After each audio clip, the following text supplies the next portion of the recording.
Blood trickled down Michaela Washington's wrist where the handcuffs bit into her skin. First-class ticket in hand, top attorney credentials in her briefcase.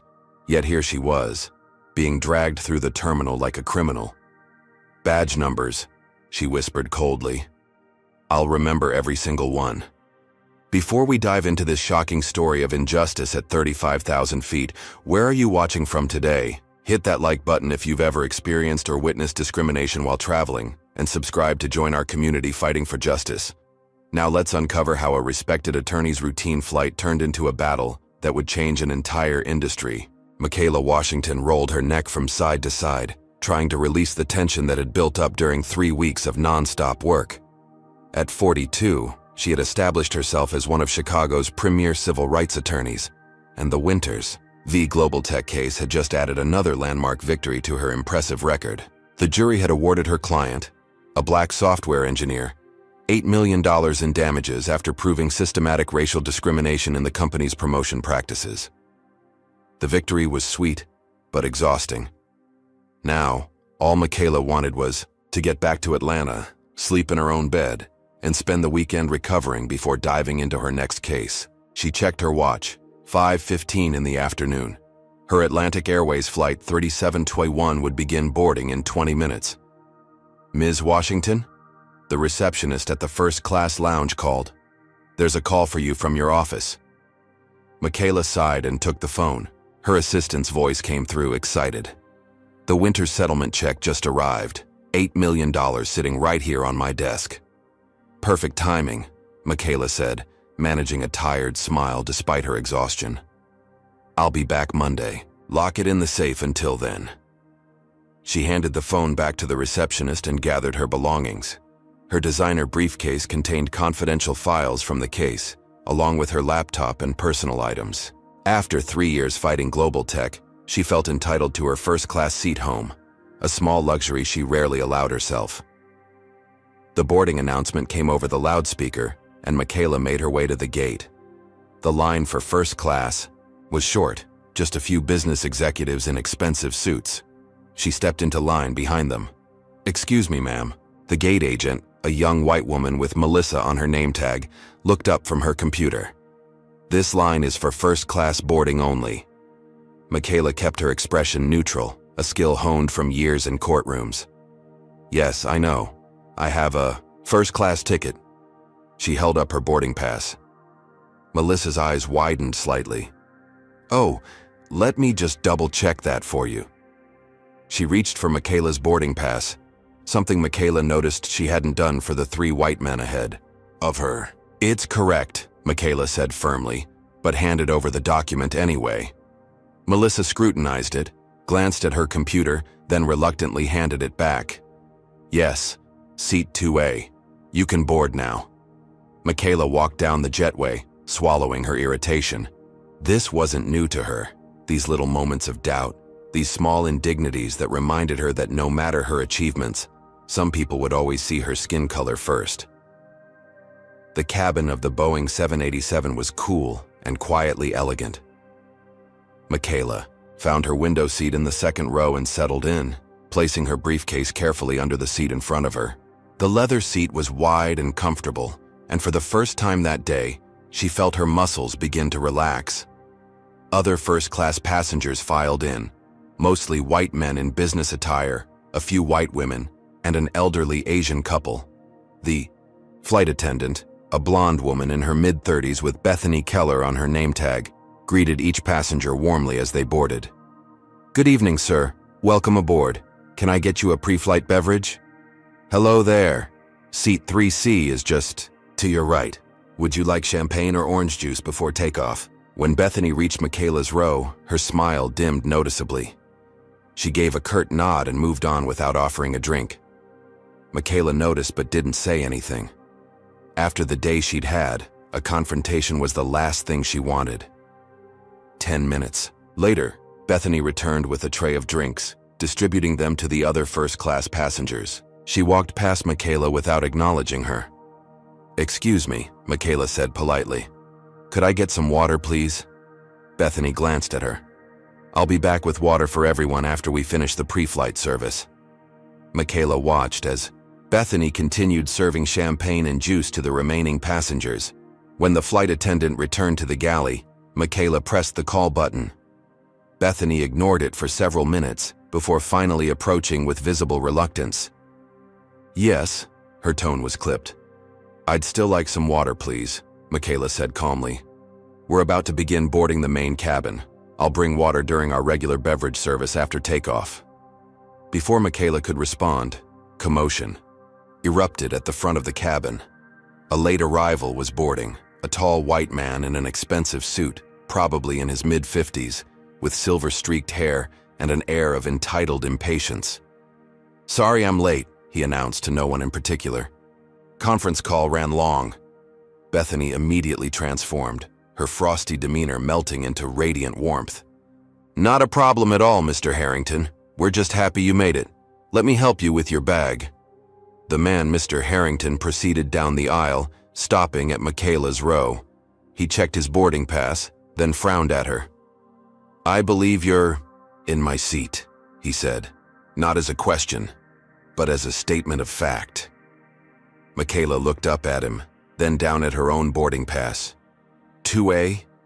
"No, this is definitely my assigned seat." Harrington's expression hardened. "I always sit in 2A. I'm a platinum executive member." "I understand, sir, but this is the seat I was assigned." Michaela held up her boarding pass as evidence.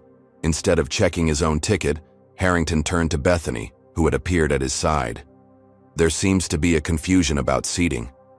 Bethany didn't even glance at Michaela's boarding pass. "Let me take care of this for you, Mr. Harrington." She turned to Michaela. "Ma'am, there appears to be a mistake. Mr. Harrington is assigned to this seat." "No, there's no mistake," Michaela replied, maintaining her composure despite her growing frustration. "My boarding pass clearly says 2A, and that's what the gate agent confirmed." "Perhaps you misread it," Bethany suggested, her tone condescending. "Let me see your boarding pass." Michaela handed it over. Bethany looked at it, frowned slightly, then looked at Harrington's pass. A flash of uncertainty crossed her face. "Well," she said, "Mr. Harrington is one of our most valued customers. I'm sure we can find you another seat in first class." "That's not necessary," Michaela replied firmly.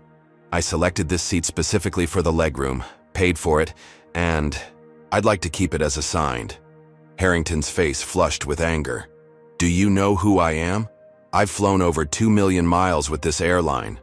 "I don't care if you've flown to the moon and back," Michaela said, her patience wearing thin. "This is my assigned seat." Several nearby passengers had started watching the exchange. An older white woman across the aisle muttered something about being difficult. A young man 2 rows back had taken out his phone and appeared to be recording. Bethany leaned in close to Michaela and lowered her voice. "Ma'am, I need you to cooperate. You're delaying our departure." "I am cooperating. I'm sitting in my assigned seat with my valid ticket," Michaela replied, loud enough for others to hear. "If there's a seating issue, perhaps you should check the airline's records instead of automatically assuming I'm the one who's wrong." Bethany straightened up, her lips pressed into a thin line. "Wait here," she said, before guiding Harrington back to the front of the cabin. Michaela sat, heart pounding, but outwardly calm. She'd faced down corporate legal teams and hostile judges. She wasn't about to be intimidated by a flight attendant and an entitled passenger. Minutes later, Bethany returned, with the captain and a man wearing an air marshal badge. The passengers around Michaela fell silent. "Ma'am," the captain said, "I understand there's an issue with seating arrangements." "There's no issue," Michaela replied. "I'm in my assigned seat. The confusion is with this gentleman." She nodded toward Harrington, who was hovering behind the captain, who seems to think his status entitles him to any seat he wants. The air marshal stepped forward. "Ma'am, I need to ask you to come with me." Michaela stared at him in disbelief. "On what grounds?" "Disturbing the peace and refusing crew member instructions," he replied mechanically. "I've disturbed nothing, and I've refused no legitimate instructions," Michaela said, her attorney instincts kicking in. "What's happening here is clear discrimination, and I won't stand for it."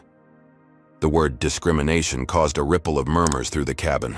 Bethany's face paled slightly. Final warning, the air marshal said. Exit the aircraft voluntarily or we'll remove you. Michaela looked around at the watching passengers, some uncomfortable, some recording, some pretending not to notice. She slowly gathered her briefcase. I want all your names and badge numbers, she said clearly. And just so everyone understands, what's happening? I'm a black woman being removed from my rightfully purchased first-class seat to accommodate a white man. In 2025, I will not let this stand. As she stood, Harrington was already sliding into her seat, a smug expression on his face. The last thing Michaela saw before being escorted off was Bethany leaning down to ask him if he wanted champagne. The jetway felt like a gauntlet as Michaela was marched back toward the terminal, the air marshal close behind her. At the gate, 2 more security personnel waited, broad-shouldered men with stern expressions and hands resting near their holsters. James Bradshaw, Atlantic Airways Security, the taller one said, not bothering with pleasantries. His colleague, slightly shorter but equally imposing, didn't introduce himself at all.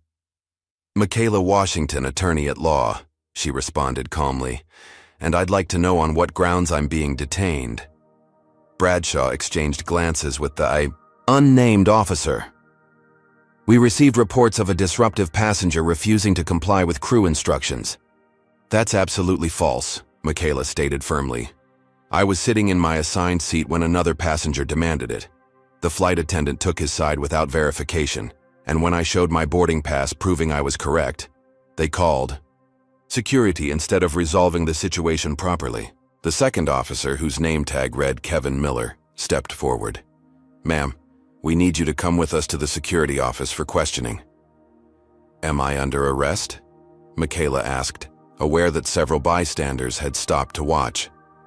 Not at this time, Miller replied. But if you don't cooperate, that could change quickly. Michaela noticed a young woman in the gathering crowd holding up a phone, recording the interaction. Good, she thought. Evidence. I'll cooperate, Michaela said, but I want it on record that I'm doing so under protest, and that this entire situation stems from racial discrimination by Atlantic Airways staff. Miller grabbed her upper arm roughly. This way. I can walk on my own, Michaela said, trying to pull away. His grip tightened. Protocol. They began moving through the terminal, Bradshaw in front, Miller maintaining his grip on Michaela's arm, and the air marshal following behind. The scene drew stares from travelers rushing to their gates. Michaela held her head high, even as humiliation burned through her. You're hurting me, she said quietly to Miller. Should have thought about that before causing trouble, he muttered back. As they approached a corridor marked Airport Security, another uniformed officer joined them, this one wearing an airport police badge. His name tag read, Daniel Reynolds. What's the situation? Reynolds asked Bradshaw. Disruptive passenger removed from Atlantic Airways 3721. Refused crew instructions, created a disturbance. Reynolds looked Michaela up and down, taking in her tailored suit and designer briefcase. His expression remained impassive. Cuff her. What? Michaela's composure finally cracked. That's completely unnecessary. Standard procedure for combative subjects, Reynolds stated flatly. I am not combative. I've been cooperative despite being wrongfully removed from my flight. Reynolds nodded to Miller, who pulled Michaela's hands behind her back. The metal handcuffs were cold against her skin and ratcheted too tight, digging into her wrists. These are too tight, she winced. They're supposed to be uncomfortable, Reynolds replied without sympathy. Discourages resistance. By now, Michaela was being paraded through the busiest part of the terminal, hands cuffed behind her back, escorted by 3 large men in uniform. Travelers stopped to stare. Some took photos. The humiliation was almost unbearable, but Michaela channeled it into determination. I want all your names and badge numbers, she said loudly enough for bystanders to hear. What you're doing is unlawful detention and excessive use of force. You can file a complaint later, Bradshaw dismissed her. Oh, I'll do much more than file a complaint, Michaela promised. I'm a civil rights attorney, and what's happening right now is textbook discrimination and abuse of power. That caught Reynolds' attention. He exchanged glances with the others, But they continued walking, guiding Michaela through a door marked "Authorized Personnel Only" and into a sterile hallway lined with numbered doors. They led her to a small room containing only a metal table bolted to the floor and 3 chairs. The walls were bare except for a security camera in the corner. They directed her to sit, but didn't remove the handcuffs. "The cuffs need to come off," Michaela insisted. "They're cutting into my skin." "When we've determined you're not a security threat," Reynolds replied. "A security threat? I'm a 5'4" attorney with a valid ticket who was removed from a flight because a white man wanted my seat. This is absurd." The door opened, and a woman in an Atlantic Airways uniform entered. Her name tag identified her as Sandra Coleman, Customer Relations Manager. Her practiced smile didn't reach her eyes. "Ms. Washington, I apologize for this unfortunate situation. There seems to have been a misunderstanding." "No," Michaela interrupted. "There was no misunderstanding. There was blatant discrimination by your flight attendant, who took the word of a white man over mine despite clear evidence that I was in my correct seat." Coleman's smile faltered. "These are serious allegations, Ms. Washington. I assure you that Atlantic Airways does not discriminate." "Save the corporate script," Michaela cut in. "I want these handcuffs removed immediately, and I want the names and badge numbers of everyone involved in this incident." Coleman looked uncomfortable, then nodded to Reynolds. "Please remove the restraints." Reynolds hesitated, then complied, reluctantly. When the cuffs came off, Michaela rubbed her wrists, noting the red marks where the metal had dug into her skin. Small droplets of blood had formed where the skin had broken. "I'll need medical attention for these injuries," Michaela stated, "and I want it documented." Coleman's professional facade cracked slightly. "Ms. Washington, I'm sure we can resolve this without escalating further. Atlantic Airways would like to offer you a travel voucher for the inconvenience." Michaela laughed without humor. "A travel voucher? I was publicly humiliated, physically injured, and subjected to discriminatory treatment.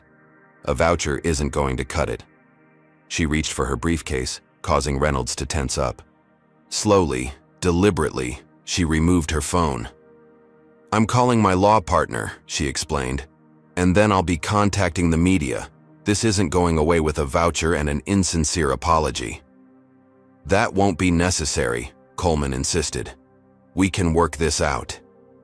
"Officer Reynolds," Michaela said, ignoring Coleman. "Your badge number, please." Reynolds crossed his arms. "You can get that information through official channels."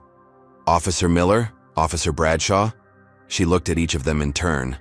Both remained silent. "Fine," Michaela said, making a show of typing into her phone. "Security camera footage will identify you all anyway.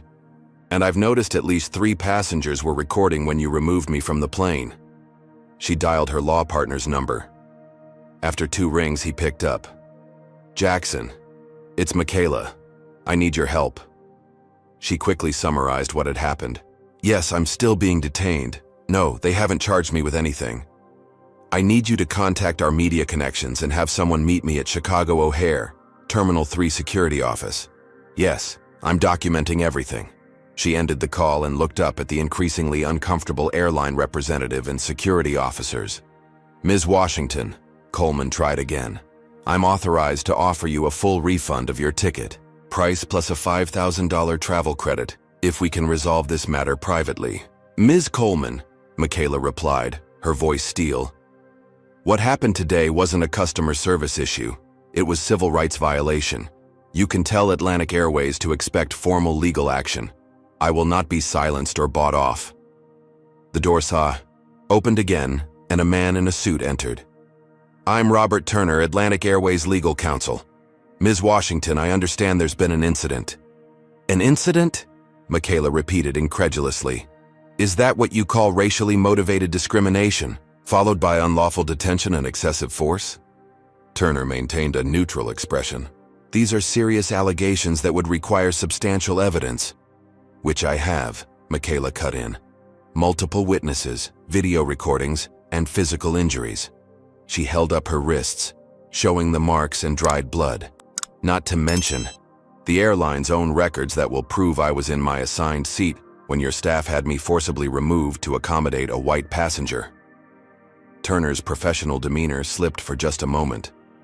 I suggest we discuss this privately. No, Michaela stated firmly. I've been detained publicly, handcuffed publicly, and humiliated publicly. I won't now be coerced privately. She stood up. Am I free to go? Or am I under arrest? The security officers looked to Turner, who nodded reluctantly. You're free to go, Ms. Washington. Good, Michaela said, gathering her belongings. And just so we're clear, this isn't over, not by a long shot. As she walked toward the door, she turned back one last time. Badge numbers. I'll remember every single one. The taxi ride from O'Hare to downtown Chicago felt surreal. Michaela stared out the window at the city lights blurring through a light evening rain, her mind replaying the events on the plane in vivid detail. Her wrists throbbed where the handcuffs had cut into them. The emergency room doctor had cleaned and bandaged the abrasions, documenting them as consistent with overly tight restraints, providing Michaela with medical evidence for what she knew would become a legal battle. Her phone hadn't stopped buzzing with notifications since she'd been released from the security office. Jackson had mobilized their law firm's crisis team. 3 news outlets had already reached out for interviews.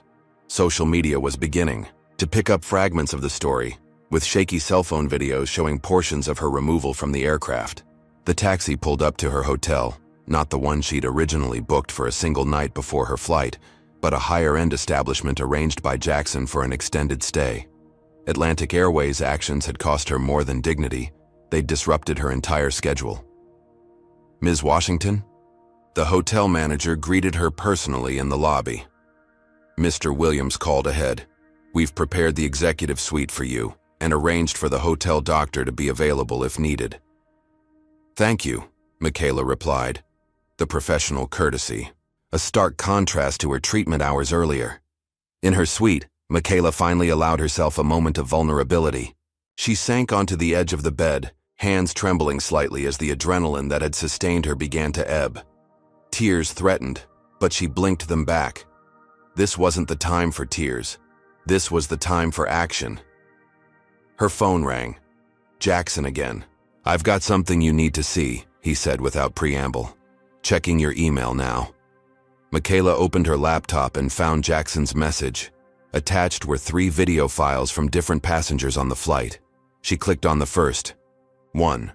The footage was shaky but clear enough. It showed her calmly explaining to Bethany that she was in her assigned seat.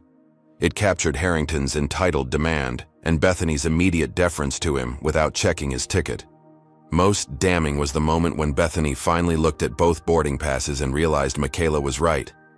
The brief flash of recognition on her face before she doubled down and called for security anyway. This is gold, Michaela murmured. Keep watching, Jackson instructed. The 3rd video is the one that's going to blow this wide open. The 3rd video had been taken from several rows back. It showed the air marshal and captain approaching, but what made it truly damning was what happened after Michaela was escorted off. The passenger had continued recording, capturing Bethany leaning down to Harrington with a conspiratorial smile. Sorry about the confusion, Mr. Harrington. We always want our board members to have their preferred seats.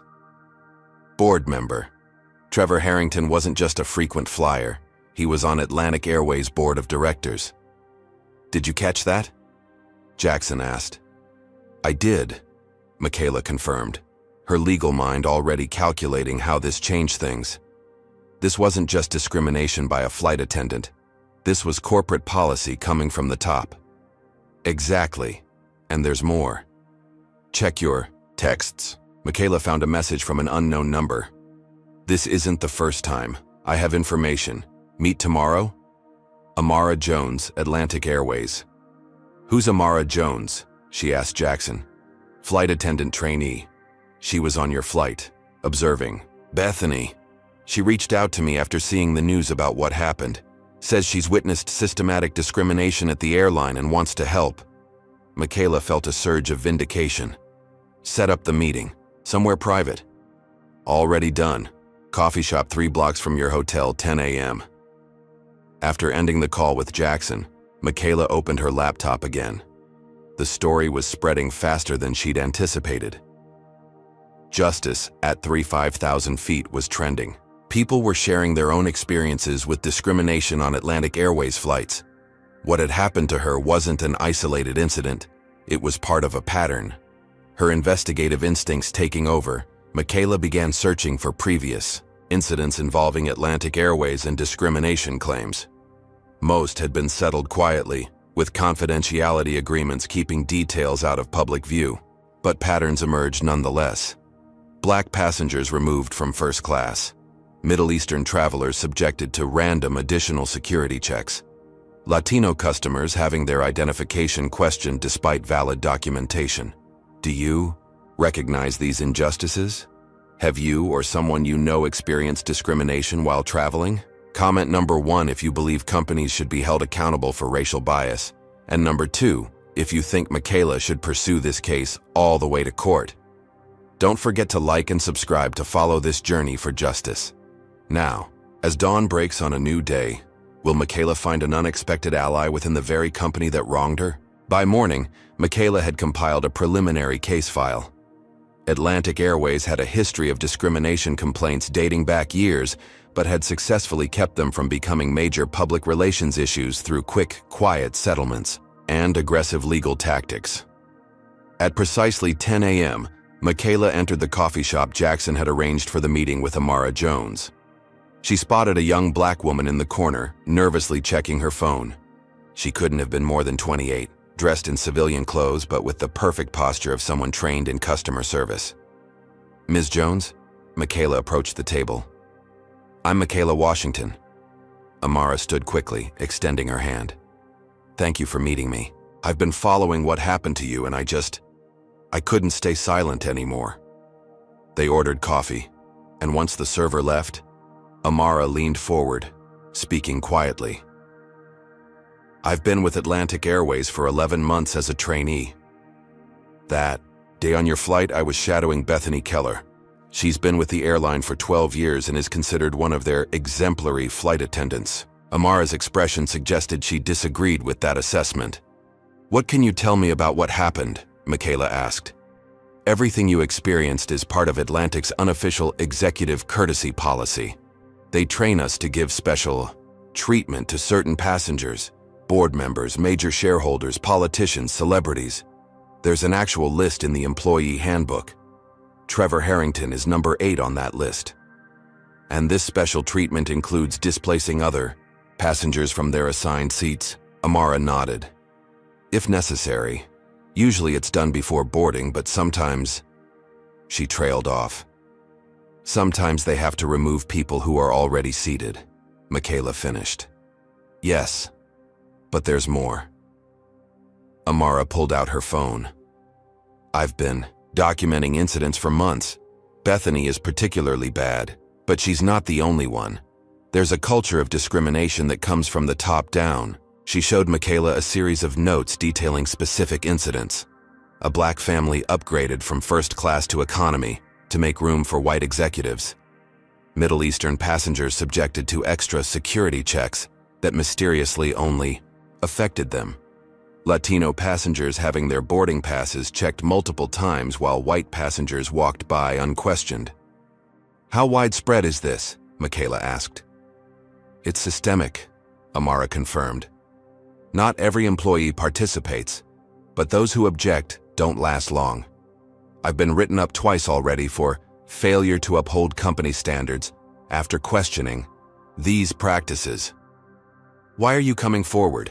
You're risking your job." Amara's expression hardened. "Because what happened to you was wrong. Because I've seen it happen too many times. Because if someone doesn't stand up, nothing will change." Michaela studied the young woman, impressed by her courage. "This information is incredibly valuable, but using it will expose you." "I know. I've thought about it. I'm prepared to testify if needed." After finishing their meeting, Michaela returned to her hotel with a clearer picture of what she was up against. This wasn't just about one incident or one flight attendant. It was about a corporate culture that enabled and encouraged discrimination. Her phone rang, An unknown number with Atlantic Airways area code, she answered cautiously. Ms. Washington, this is Richard Spencer, Chief Legal Officer for Atlantic Airways. Michaela sat up straighter. Mr. Spencer, I was wondering when I'd hear from you. I understand there was an unfortunate incident yesterday, Spencer began, his tone carefully measured. On behalf of Atlantic Airways, I want to express our sincere apologies and assure you that what happened doesn't reflect our company values. Strange, Michaela replied. Because I've spent the morning gathering evidence that suggests what happened to me perfectly reflects your company's values and practices. A pause. Ms. Washington, I'd strongly caution against making unfounded allegations that could be construed as defamatory. There's nothing unfounded about my allegations, Mr. Spencer. I have video evidence, witness statements, and documentation of a pattern of similar incidents involving your airline. I see. Spencer's tone chilled. Then perhaps we should discuss this matter through proper legal channels. If you're planning litigation, you should be aware that Atlantic Airways will defend itself vigorously against any unfounded claims. We have substantial resources and a track record of successfully resolving such matters. Is that a threat, Mr. Spencer? Merely a statement of fact. I would hate to see you damage your professional reputation pursuing a case you cannot win. Michaela felt a surge of determination. Thank you for your concern about my reputation, Mr. Spencer. But you should be more worried about Atlantic Airways' reputation once the full story becomes public. And make no mistake, it will become public. I'll have our team prepare a settlement offer, Spencer said, his tone clipped. I suggest you consider it carefully when it arrives. The call ended, and Michaela immediately dialed Jackson. They're already trying to intimidate me, she told him. Spencer just called with veiled threats about countersuits and damaged reputations. Jackson chuckled. That means they're worried. What's our next move? We go full steam ahead, Michaela decided. File the lawsuit, contact the Department of Transportation's Civil Rights Division, and prepare for a media statement. No confidentiality. Agreements. No quiet settlements. It's time Atlantic Airways faces real consequences. As she ended the call, Michaela looked out her hotel window at the Chicago skyline. What had started as a routine business trip had transformed into something much bigger. A fight not just for her own dignity, but for justice on behalf of countless others who had faced similar discrimination without the resources or platform to fight back. Spencer's threat only strengthened her resolve. Atlantic Airways had picked the wrong person to discriminate against. They were about to learn that some battles weren't worth the cost of fighting, especially against an opponent who knew the law as well as she did. The conference room at Williams & Washington law firm buzzed with activity. Associates huddled around laptops, paralegals sorted through document boxes, and in the center of it all, Michaela and Jackson strategized their approach against Atlantic Airways. We've identified 37 previous discrimination complaints against the airline in the past 5 years, announced Tara Chen, their head researcher. 22 were settled with confidentiality agreements, 9 were dismissed on technical grounds before discovery, and 6 are still pending. Any patterns in how they handle these cases? Michaela asked, reviewing the summary document. Definitely, Tara confirmed. They move aggressively for dismissal, and if that fails, they offer settlements with strict NDAs. They've never allowed a discrimination case to reach trial. Jackson nodded thoughtfully. They're protecting something bigger than individual incidents. Exactly, Michaela agreed. Based on what Amara told me, there's a systemic issue that could expose them to massive liability if fully revealed. The door opened and Leo Martinez, their media relations specialist, entered looking concerned. You need to see this. He turned on the conference room television, switching to a major news network. On screen, Edward Chamberlain, Atlantic Airways, 63-year-old CEO, stood at a podium in the company's headquarters. Atlantic Airways has always prided itself on providing exceptional service to all our passengers regardless of race, gender, religion, or background, Chamberlain stated, his silver hair and tailored suit projecting authority and trustworthiness. The incident involving Ms. Washington resulted from a seating misunderstanding that was handled inappropriately by staff who did not follow our established protocols. Those involved have been placed on administrative leave pending a full investigation. He's getting ahead of the story, Jackson muttered. Chamberlain continued. We have reached out to Ms. Washington to offer our sincere apologies and appropriate compensation for this regrettable incident. Atlantic Airways remains committed to creating an inclusive environment for all passengers and employees. What a performance, Michaela said as Leo muted the television. Notice he never actually denied discrimination occurred. And appropriate compensation? They haven't offered me anything beyond that insulting voucher. It's damage control, Jackson observed. The videos of your removal are going viral. They need to look responsive. Leo nodded. Social media is exploding. Justice at 35,000 feet has over 3 million mentions since yesterday. Several celebrities have shared your story. The court of public opinion is definitely on your side right now. Good, Michaela said. But public sentiment can shift quickly. We need to keep the pressure on while gathering more evidence. She turned to Jackson. What about our filing status? Complaint is ready, he confirmed. Civil rights violations, false imprisonment, assault and battery, intentional infliction of emotional distress. We can file today. Do it, Michaela decided. And schedule a press conference for tomorrow morning. Let's make sure everyone knows this isn't going away with a corporate non-apology. As the team dispersed to execute their tasks, Michaela's phone buzzed with a text from an unknown number. Be careful, they're coming after you. Amara. Michaela immediately called back, but the call went straight to voicemail. She tried, again with the same result. Minutes later, her phone rang. Jackson calling from his office down the hall. You should see this email that just came in, he said, forwarding it to her as they spoke. The message was from a tabloid reporter requesting comment on allegations that Michaela Washington was intoxicated and belligerent on Atlantic Airways Flight 3721 before being removed by security. What? Michaela exclaimed. That's completely fabricated. I know, Jackson replied grimly, but it's just the beginning. They're going to try to discredit you personally, rather than address the actual incident. Who's their source for these lies? The email claims they have statements from multiple witnesses aboard the flight. Michaela thought back to the passengers around her, the older white woman who had muttered about her being difficult, the businessman who had studiously avoided eye contact during her removal. They're recruiting passengers to lie about what happened, she realized. Probably offering incentives, Jackson agreed. Free flights, upgrades, maybe even cash. By afternoon, the smear campaign was in full swing. A second tabloid published a witness account, claiming Michaela had refused to show her boarding pass and had threatened the flight attendant.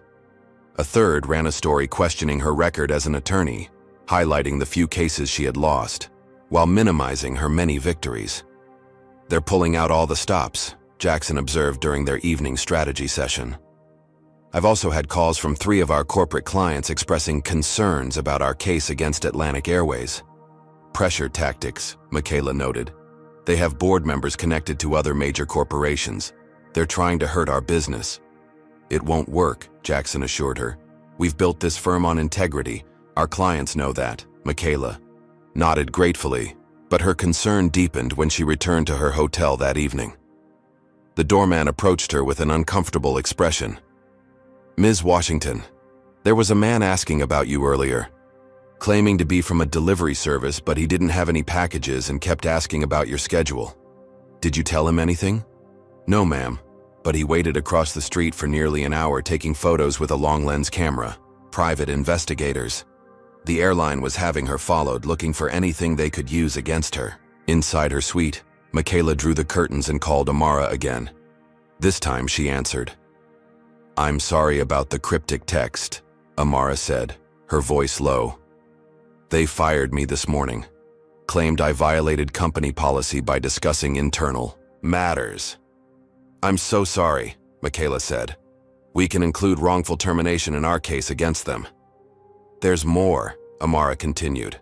Before they escorted me out, I overheard Spencer and the HR director talking about containing the situation. They mentioned something called Operation Cleanup. Apparently, it's their protocol for handling discrimination claims that gain public attention.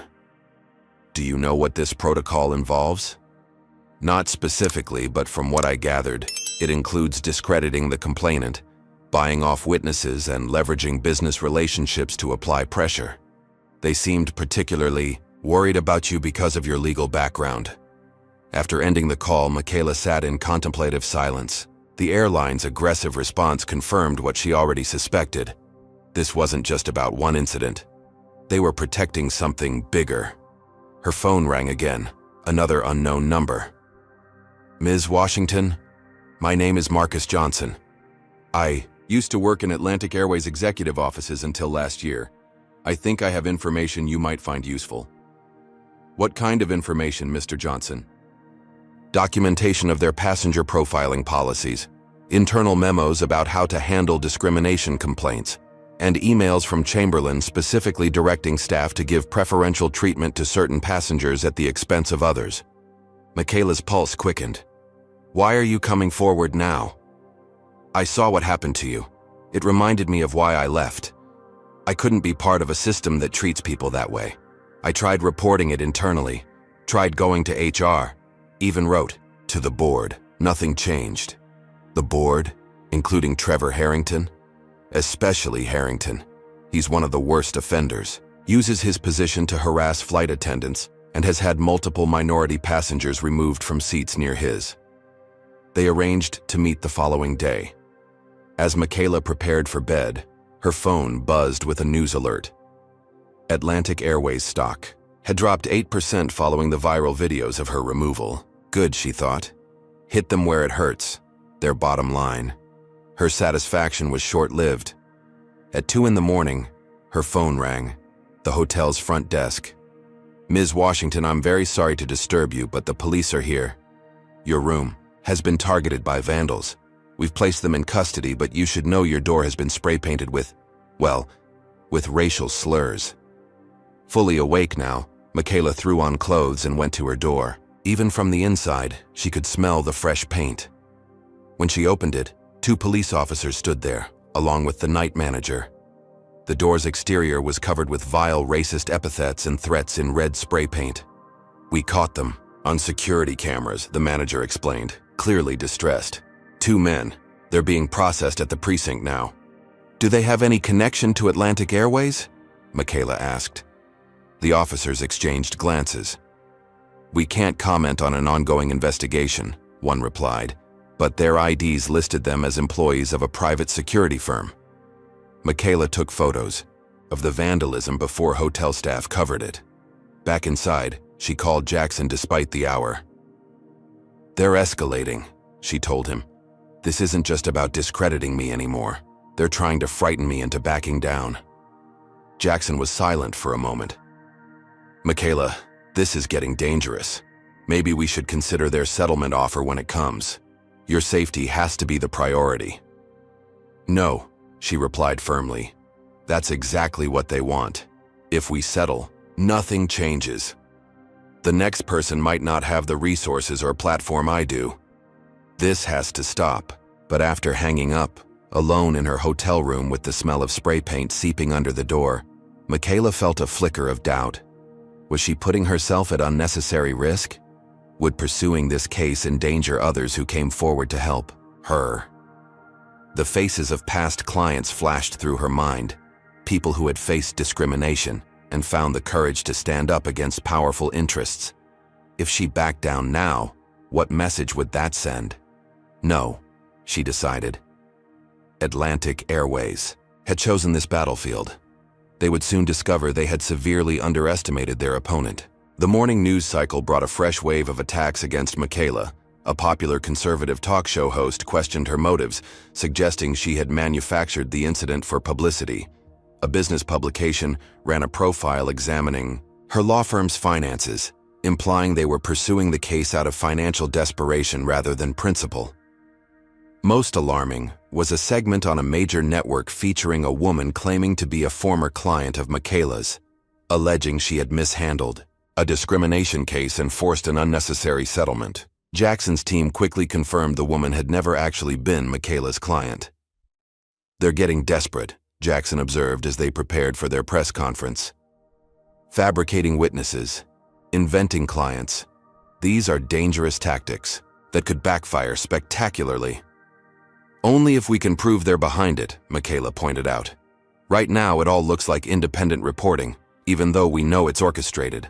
The press conference was held in their law firm's largest conference room, packed with reporters from across the country.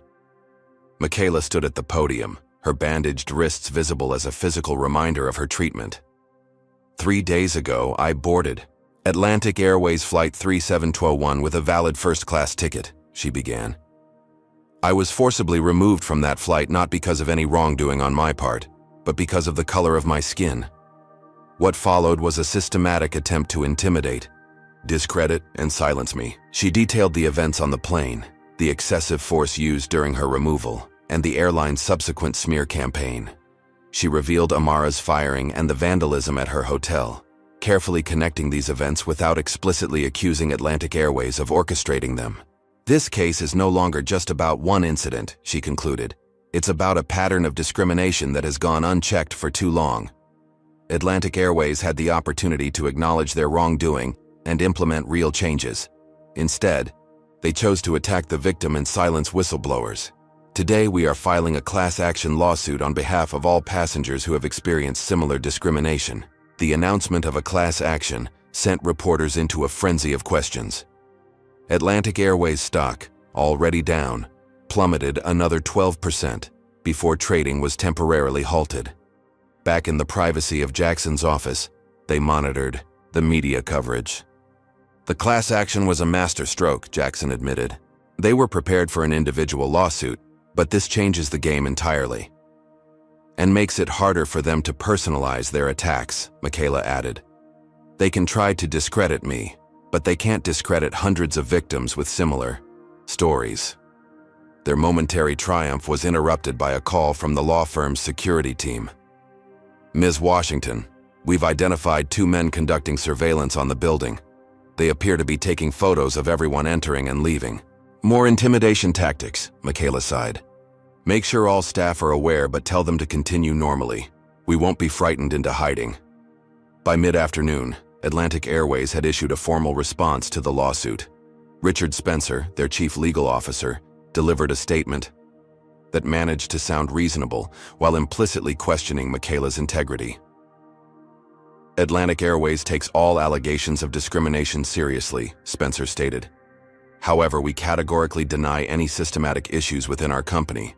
Ms. Washington's decision to escalate an isolated incident into a class action lawsuit appears designed to maximize publicity rather than address genuine concerns. We look forward to presenting the facts in court. Notice the wording, Michaela pointed out to Jackson. Isolated incident. They're still trying to frame this as a one-off situation rather than acknowledging the pattern. Their strategy session was interrupted when Jackson's assistant entered with an urgent message. Marcus Johnson just called. He says he can't make your meeting. Someone broke into his apartment last night and stole his computer and files. That's not a coincidence, Michaela said grimly. They're eliminating evidence and intimidating witnesses. It gets worse, the assistant continued. He says he was followed to work this morning, and his current employer received an anonymous tip claiming he stole confidential documents from Atlantic Airways when he left. Michaela's jaw tightened. They're trying to destroy his credibility before he can testify. Get him in here today if possible. We need to secure his statement before they can silence him completely. The attacks continued throughout the day. 3 more corporate clients called to withdraw their business from the firm. A popular blog published leaked emails allegedly from Michaela discussing how to target airlines for lawsuits, emails she had never written. By evening, Michaela lied was trending on social media, promoted by accounts that investigation revealed were largely bots and newly created profiles. Exhausted, Michaela returned to her new hotel. She'd changed locations after the vandalism incident only to find a manila envelope had been slipped under her door. Inside was a printout of her daughter's college schedule, with her classroom building circled in red ink. There was no note, no threat, just the unmistakable message. We know where your family is. Her hands shaking, Michaela called her daughter immediately. Maya, are you okay? Mom? Yeah, I'm fine. What's wrong? I need you to go stay with your dad for a few days. Don't ask questions right now. Just pack a bag and call him to pick you up. "Mom, you're scaring me." "I'm sorry, sweetheart. It's just a precaution. I'll explain everything soon." After ensuring her daughter would be safe, Michaela called Jackson. "They're targeting my family now," she said, her voice tight with anger and fear. "This has gone too far." Jackson was silent for a moment. "Michaela, I think we need to consider our options here. The case is important, but not at the expense of your safety or your family's." "What are you suggesting? That we drop it? Accept whatever settlement they offer?" "Not necessarily. But maybe we negotiate from a position that prioritizes systemic changes over financial penalties. Focus on policy reforms, mandatory training, oversight mechanisms. And let them off the hook financially after everything they've done?" "Sometimes, the lasting victory isn't about money," Jackson said gently. "It's about creating real change." Michaela stared at the printout of her daughter's schedule, the red circles like targets. Maybe Jackson was right. Maybe pursuing this case to its fullest extent wasn't worth the potential cost. Her phone rang again, an unknown number. "Hello? Ms. Washington? This is Marcus Johnson. I'm at your law office. Your partner said to call you directly." "Mr. Johnson, I heard about what happened. Are you all right?" "I'm fine, but they got most of my documentation. Fortunately, I kept backups in a safety deposit box. I have copies of everything, including emails that directly implicate Chamberlain and Harrington in discriminatory practices." Michaela's resolve strengthened. "I'll be right there." At the office, Marcus Johnson presented his evidence, internal memos outlining Atlantic Airways' preferred passenger accommodation policy that specifically instructed staff to prioritize certain passengers, predominantly white, predominantly male, over others. Emails from Chamberlain dismissing discrimination complaints as oversensitivity, training materials that included racial and ethnic profiling disguised as customer service optimization. Most damning was an email thread between Harrington and Chamberlain discussing the PR risks of their policies while acknowledging their effectiveness at maintaining the right passenger environment in premium cabins. "This is explosive," Jackson said, reviewing the documents. "With this evidence, we could win not just damages but potentially force a complete overhaul of their corporate leadership. That's why they're fighting so hard," Marcus explained. "It's not just about this one case. If these practices become public knowledge, the entire executive team could face removal by shareholders, not to mention potential criminal charges for civil rights violations." As they were talking, Jackson's assistant burst in. "You need to see this. It's all over the news." She turned on the television to show a press conference. Richard Spencer stood at a podium, looking grave. "Atlantic Airways has uncovered disturbing evidence that Ms. Washington's allegations are part of a coordinated attempt to damage our company's reputation for financial gain. We have obtained recordings of Ms. Washington discussing how to manufacture discrimination claims against airlines." The screen showed an audio waveform as a voice similar to Michaela's said, "These airlines are easy targets. Get on a flight, create a scene, claim discrimination, and they'll settle every time rather than risk the publicity." "That's not me," Michaela exclaimed. "That's completely fabricated." "We believe it's AI generated," Jackson said, listening carefully. "The cadence isn't quite right. We can prove it's fake with audio analysis." "But the damage is already done," Marcus pointed out. "People are hearing it right now and forming opinions." Michaela watched as her professional reputation, built over decades of dedicated work, was being systematically dismantled on national television through blatant lies. The anger she felt was unlike anything she'd experienced before. This wasn't just about her removal from the flight anymore. This was about corporate power being wielded as a weapon against truth itself. "Enough," she said quietly, her resolve hardening. "They want to play dirty. Fine. But they've forgotten something important." "What's that?" Jackson asked. "I've spent my career fighting against powerful interests who thought they were untouchable. I've faced corporations with deeper pockets and better connections than Atlantic Airways, and I'm still here." She turned to Marcus. "Thank you for bringing this evidence forward despite the personal risk. It won't be in vain." To Jackson, she said, "Call everyone back in. Tonight we prepare our full offensive. Tomorrow we show Atlantic Airways why they should have just apologized and fixed their policies when they had the chance." As the team reassembled, Michaela felt a renewed sense of purpose. The airline had made a critical miscalculation. By escalating, from discrimination to intimidation to outright fabrication, they had transformed what might have been a damaging but manageable lawsuit into an existential crisis of their own making. And Michaela Washington intended to make them regret every step of that journey. The weight of Atlantic Airways' relentless attacks had taken its toll. Michaela sat alone in her hotel room, the television muted as another news segment analyzed the audio recording the airline claimed was her voice. Outside, rain streaked the windows, matching her somber mood. Her phone buzzed, another threatening message from an anonymous number. She'd received dozens in the past 24 hours, each more vile than the last. The constant barrage of hatred, combined with concerns for her family's safety, had left her exhausted and questioning whether the fight was worth the cost. A knock at the door startled her. Security protocols had been established. No visitors, without prior clearance. She approached cautiously. "Who is it?" "It's your grandmother, child. Open this door before I catch my death in this hallway." Surprised, Michaela checked the peephole. Sure enough, Eloise Washington stood there, her 82-year-old frame as dignified as ever despite the travel-worn appearance. "Grandma, what are you doing here?" Michaela asked, opening the door and quickly ushering her inside. "You shouldn't be traveling alone." Eloise fixed her with a stern look.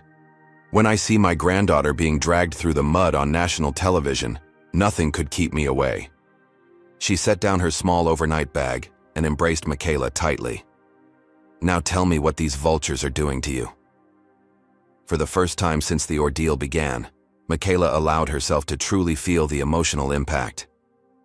In her grandmother's embrace, the professional facade crumbled and tears flowed freely. "They're too powerful, Grandma," she admitted, her voice small. "They're attacking from every angle.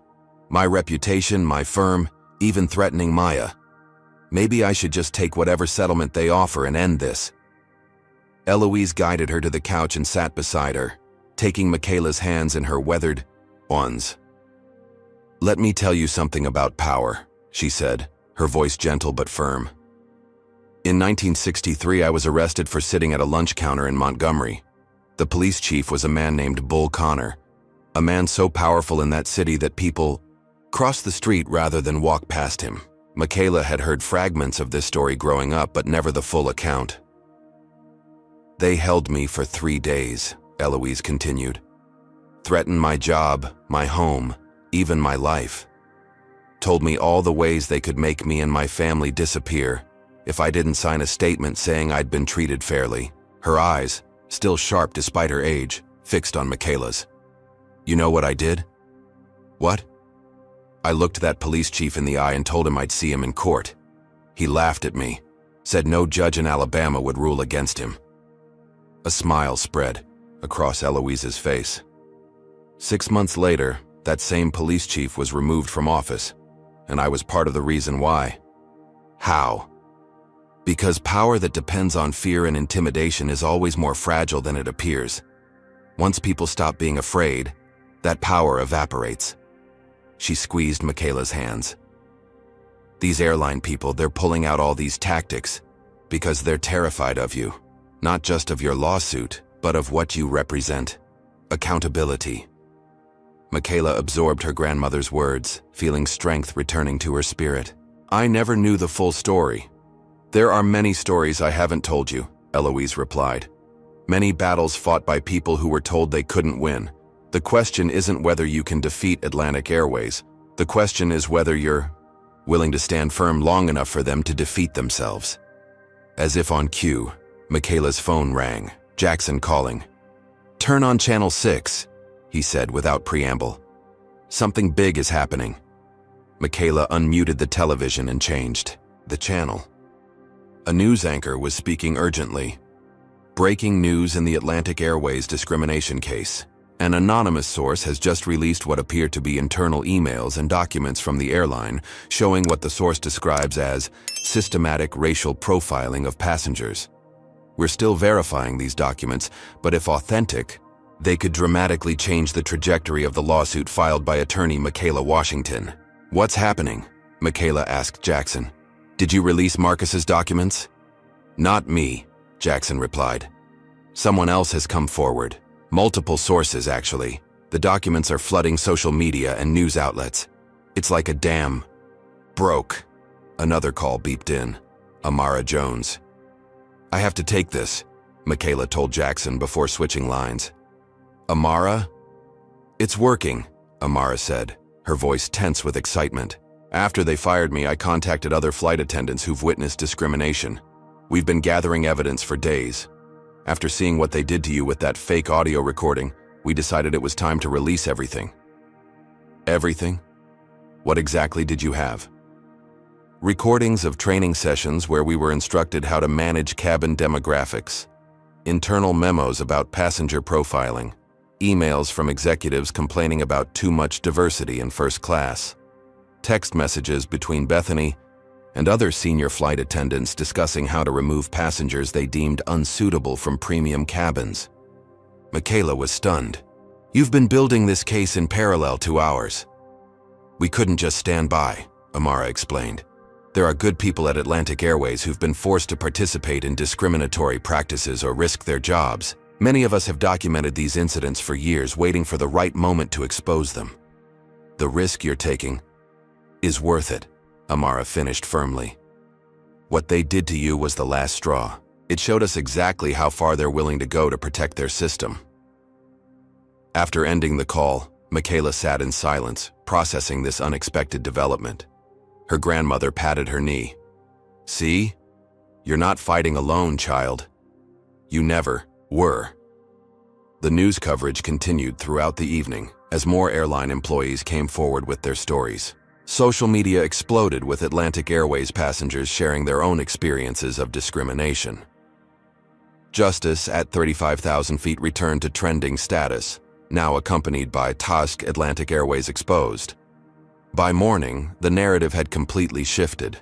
The same news outlets that had questioned Michaela's credibility the day before were now reporting on the mounting evidence of systematic discrimination at Atlantic Airways. The company's stock had plummeted another 20%, triggering automatic trading suspensions. Michaela's phone rang constantly, journalists seeking comments, potential class action participants sharing their stories, and finally, a call from Richard Spencer himself. Are you shocked by how quickly the tide turned? Has a corporation ever tried to silence you when you stood up for what's right? Comment number 1 if you believe in the power of collective action against discrimination, and number 2 if you've ever witnessed similar injustice on public transportation. Don't forget to like and subscribe to see how this story concludes. Now, with the evidence mounting against Atlantic Airways, will Michaela accept Richard Spencer's unexpected request for a private meeting? Ms. Washington, Spencer began, his voice noticeably lacking its previous confidence. I think it would be beneficial for both parties if we could meet to discuss resolution options. Resolution options? Michaela repeated. Yesterday you were accusing me of fabricating my claims for financial gain. What changed, Mr. Spencer? The situation has evolved, he replied carefully. We believe a private conversation might lead to a mutually acceptable outcome. There's nothing private about this situation anymore, Mr. Spencer. Your company's discriminatory practices are now public knowledge, which is precisely why we need to discuss terms before this escalates further, Spencer pressed. The CEO has authorized me to present a substantial settlement offer. Michaela considered her options. Meeting with Spencer could provide insights into the company's current state of panic, but it could also be another trap. I'll meet you, she decided, but not alone and not at your offices, a neutral location with my partner present. They agreed to meet at a conference room in the federal courthouse, neutral ground that sent a clear message about Michaela's willingness to proceed to trial if necessary. Before the meeting, Michaela gathered with her team to review the latest developments. Investigative journalist Damon Riley had published a comprehensive exposé on Atlantic Airways' discriminatory practices, based on documents provided by employees and passengers. The article had been picked up by major news outlets, amplifying its impact. The airline's board has called an emergency meeting, Jackson informed the group. Shareholders are demanding answers, and there are rumors of a potential leadership change. What about the fake audio recording? Michaela asked. Audio forensics experts have already identified it as AI-generated, a team member responded. 3 major networks have retracted their stories and issued apologies. The Atlantic Airways PR team is in full damage control mode. Armed with this knowledge, Michaela entered the courthouse conference room where Richard Spencer waited, accompanied by 2 other executives she didn't recognize. Spencer looked like he hadn't slept in days, his usual polished appearance replaced by a haggard, desperate expression. Ms. Washington, thank you for coming, he began. This is Patricia Reynolds, our Chief Operations Officer, and Michael Grant, from our Board of Directors. Michaela and Jackson took seats across from them. I understand you have an offer to present, she said, getting straight to business. Spencer slid a document across the table. $20 million, with no admission of wrongdoing, in exchange for full confidentiality and dismissal of all claims. Michaela didn't even look at the paper. Not interested. Ms. Washington, this is a very generous offer. This isn't about money, Mr. Spencer, and you know it. This is about accountability for a system that has harmed countless individuals based on the color of their skin. Spencer's professional demeanor cracked slightly. What do you want then?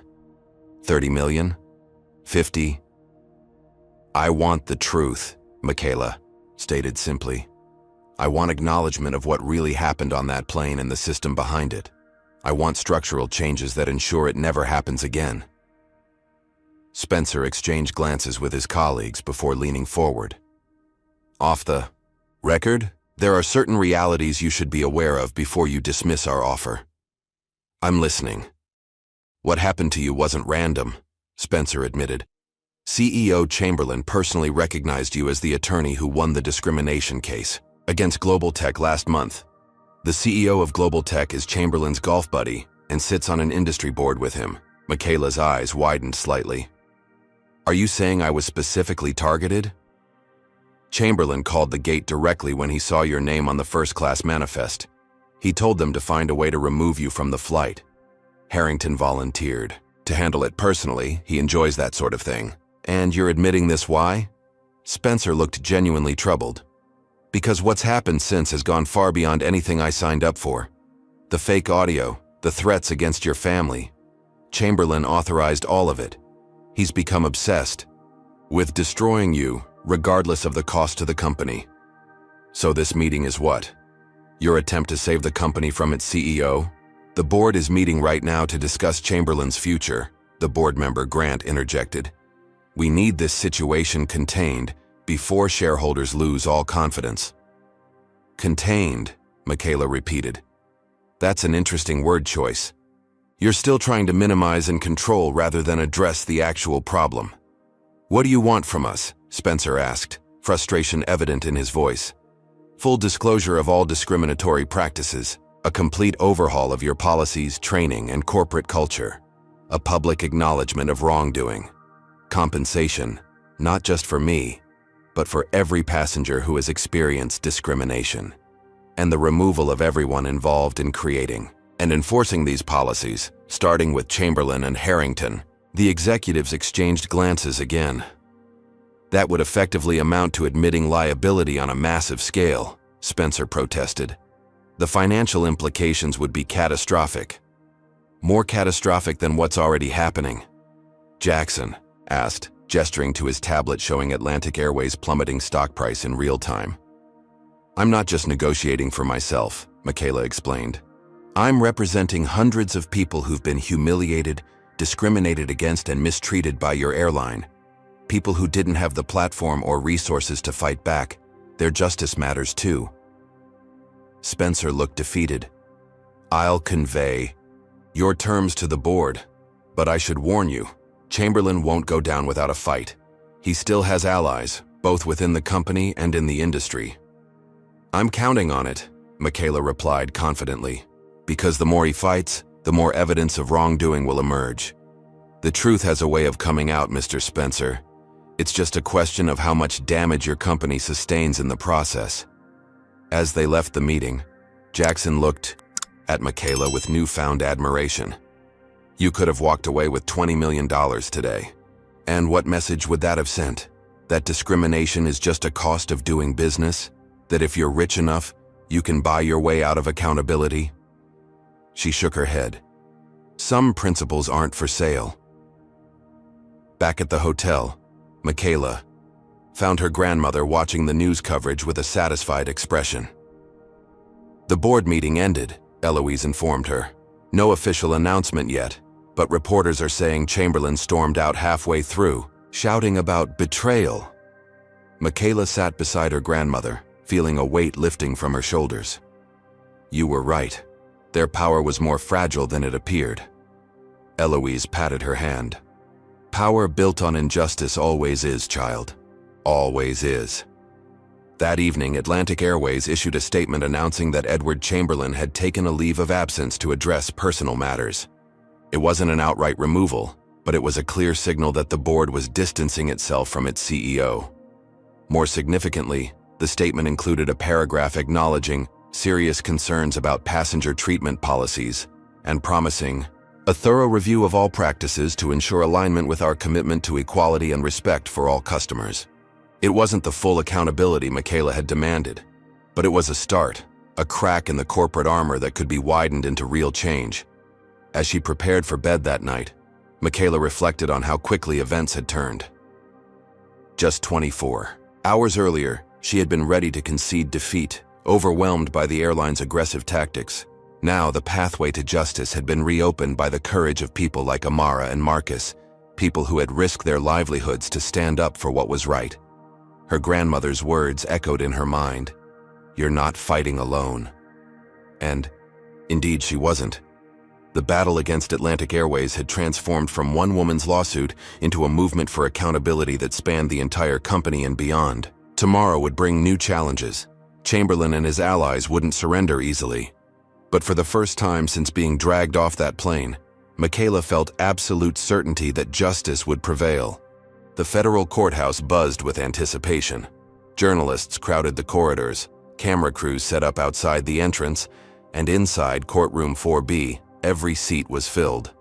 Judge Caroline Foster, a stern 74-year-old with a reputation for no-nonsense proceedings, surveyed the packed room with disapproval. "This is a court of law, not a circus," she announced. "Anyone disrupting these proceedings will be removed immediately. Is that understood?" A murmur of assent rippled through the audience. At the plaintiff's table, Michaela and Jackson reviewed their notes one final time. Across the aisle, Atlantic Airways' legal team had grown to 7 attorneys, led by Richard Spencer. Conspicuously absent were any executives from the company, a strategic decision to distance leadership from the proceedings. "All rise," the bailiff called as Judge Foster officially opened the hearing on Atlantic Airways' motion to dismiss. Spencer approached the podium first. "Your Honor, this case should be dismissed on multiple grounds. The plaintiff's allegations of systematic discrimination are speculative at best, and the inclusion of hundreds of unverified claims in the class action filing constitutes an improper fishing expedition designed to damage my client's reputation rather than seek legitimate legal remedy." Judge Foster peered over her reading glasses. "Mr. Spencer, are you suggesting that the internal documents and employee testimonies now in the public domain are all fabricated?" "Not fabricated, Your Honor, but certainly taken out of context. Corporate communications can easily be misconstrued when viewed without proper background."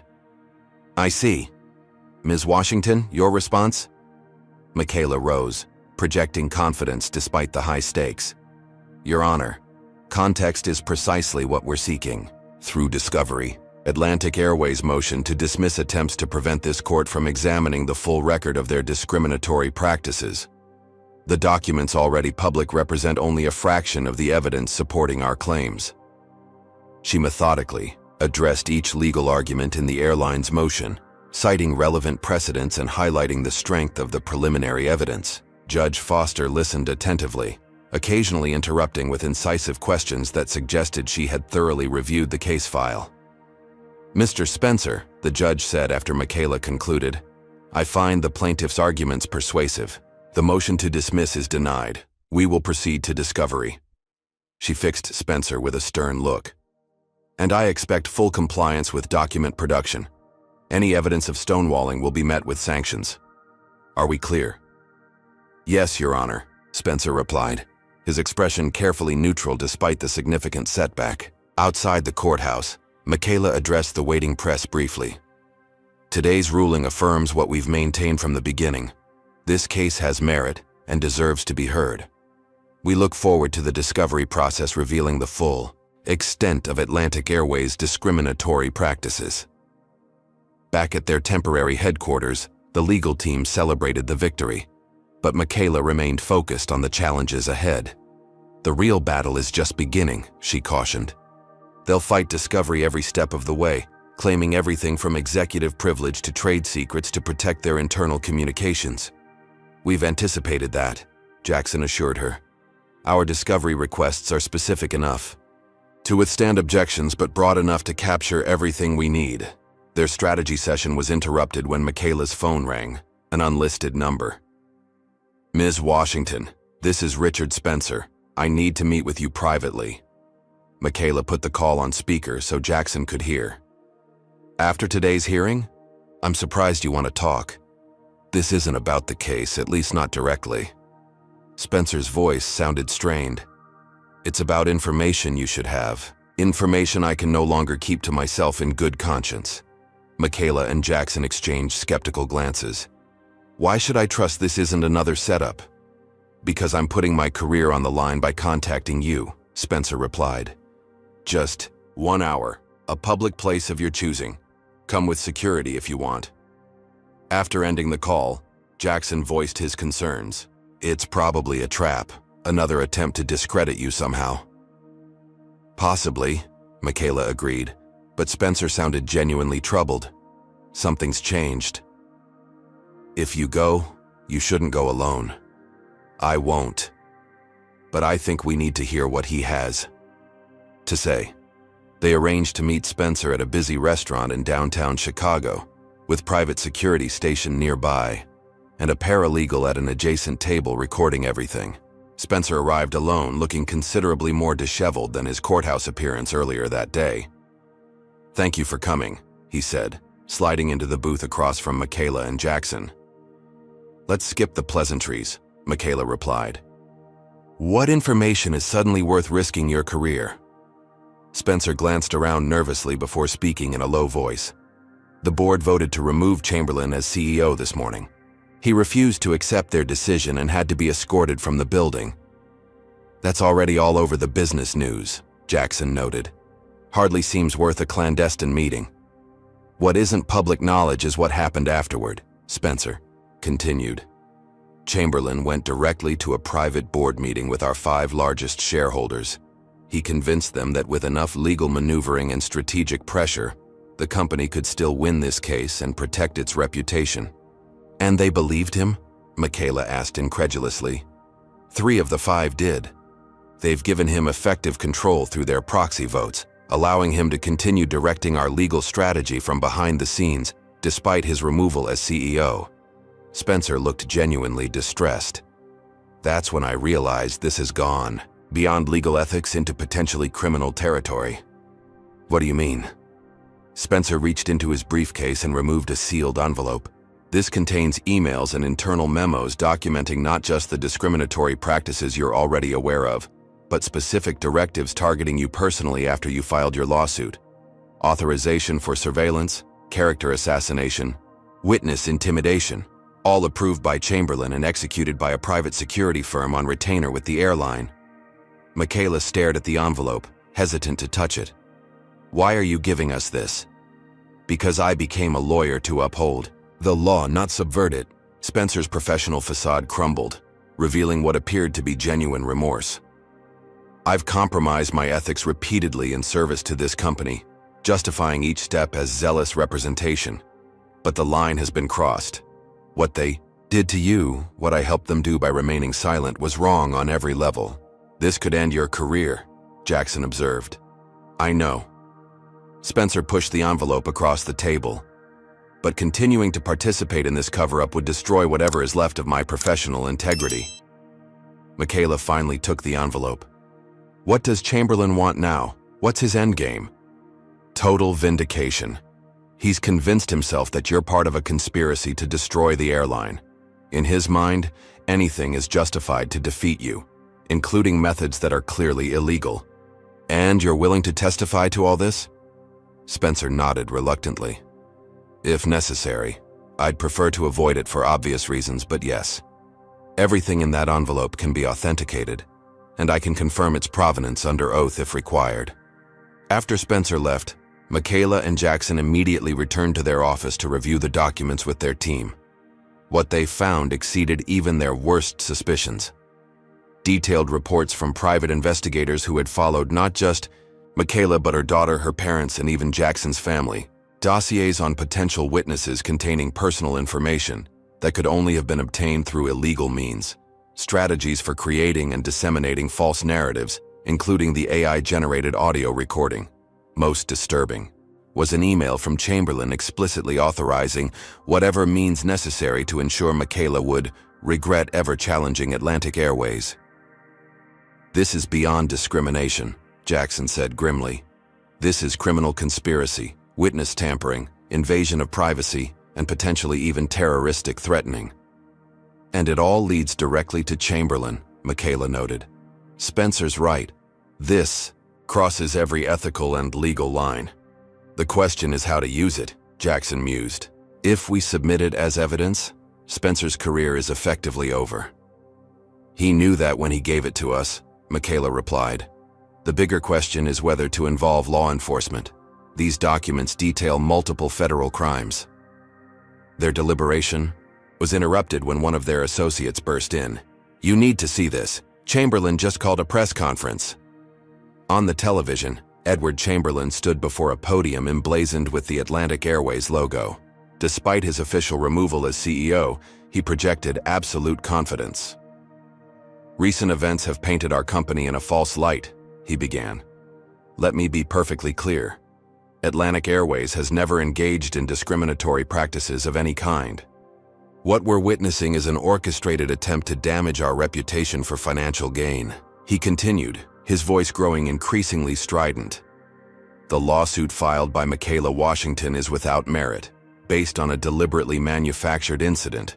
We have evidence, which will be presented in court at the appropriate time, proving that Ms. Washington planned this entire scenario to extort money from our company.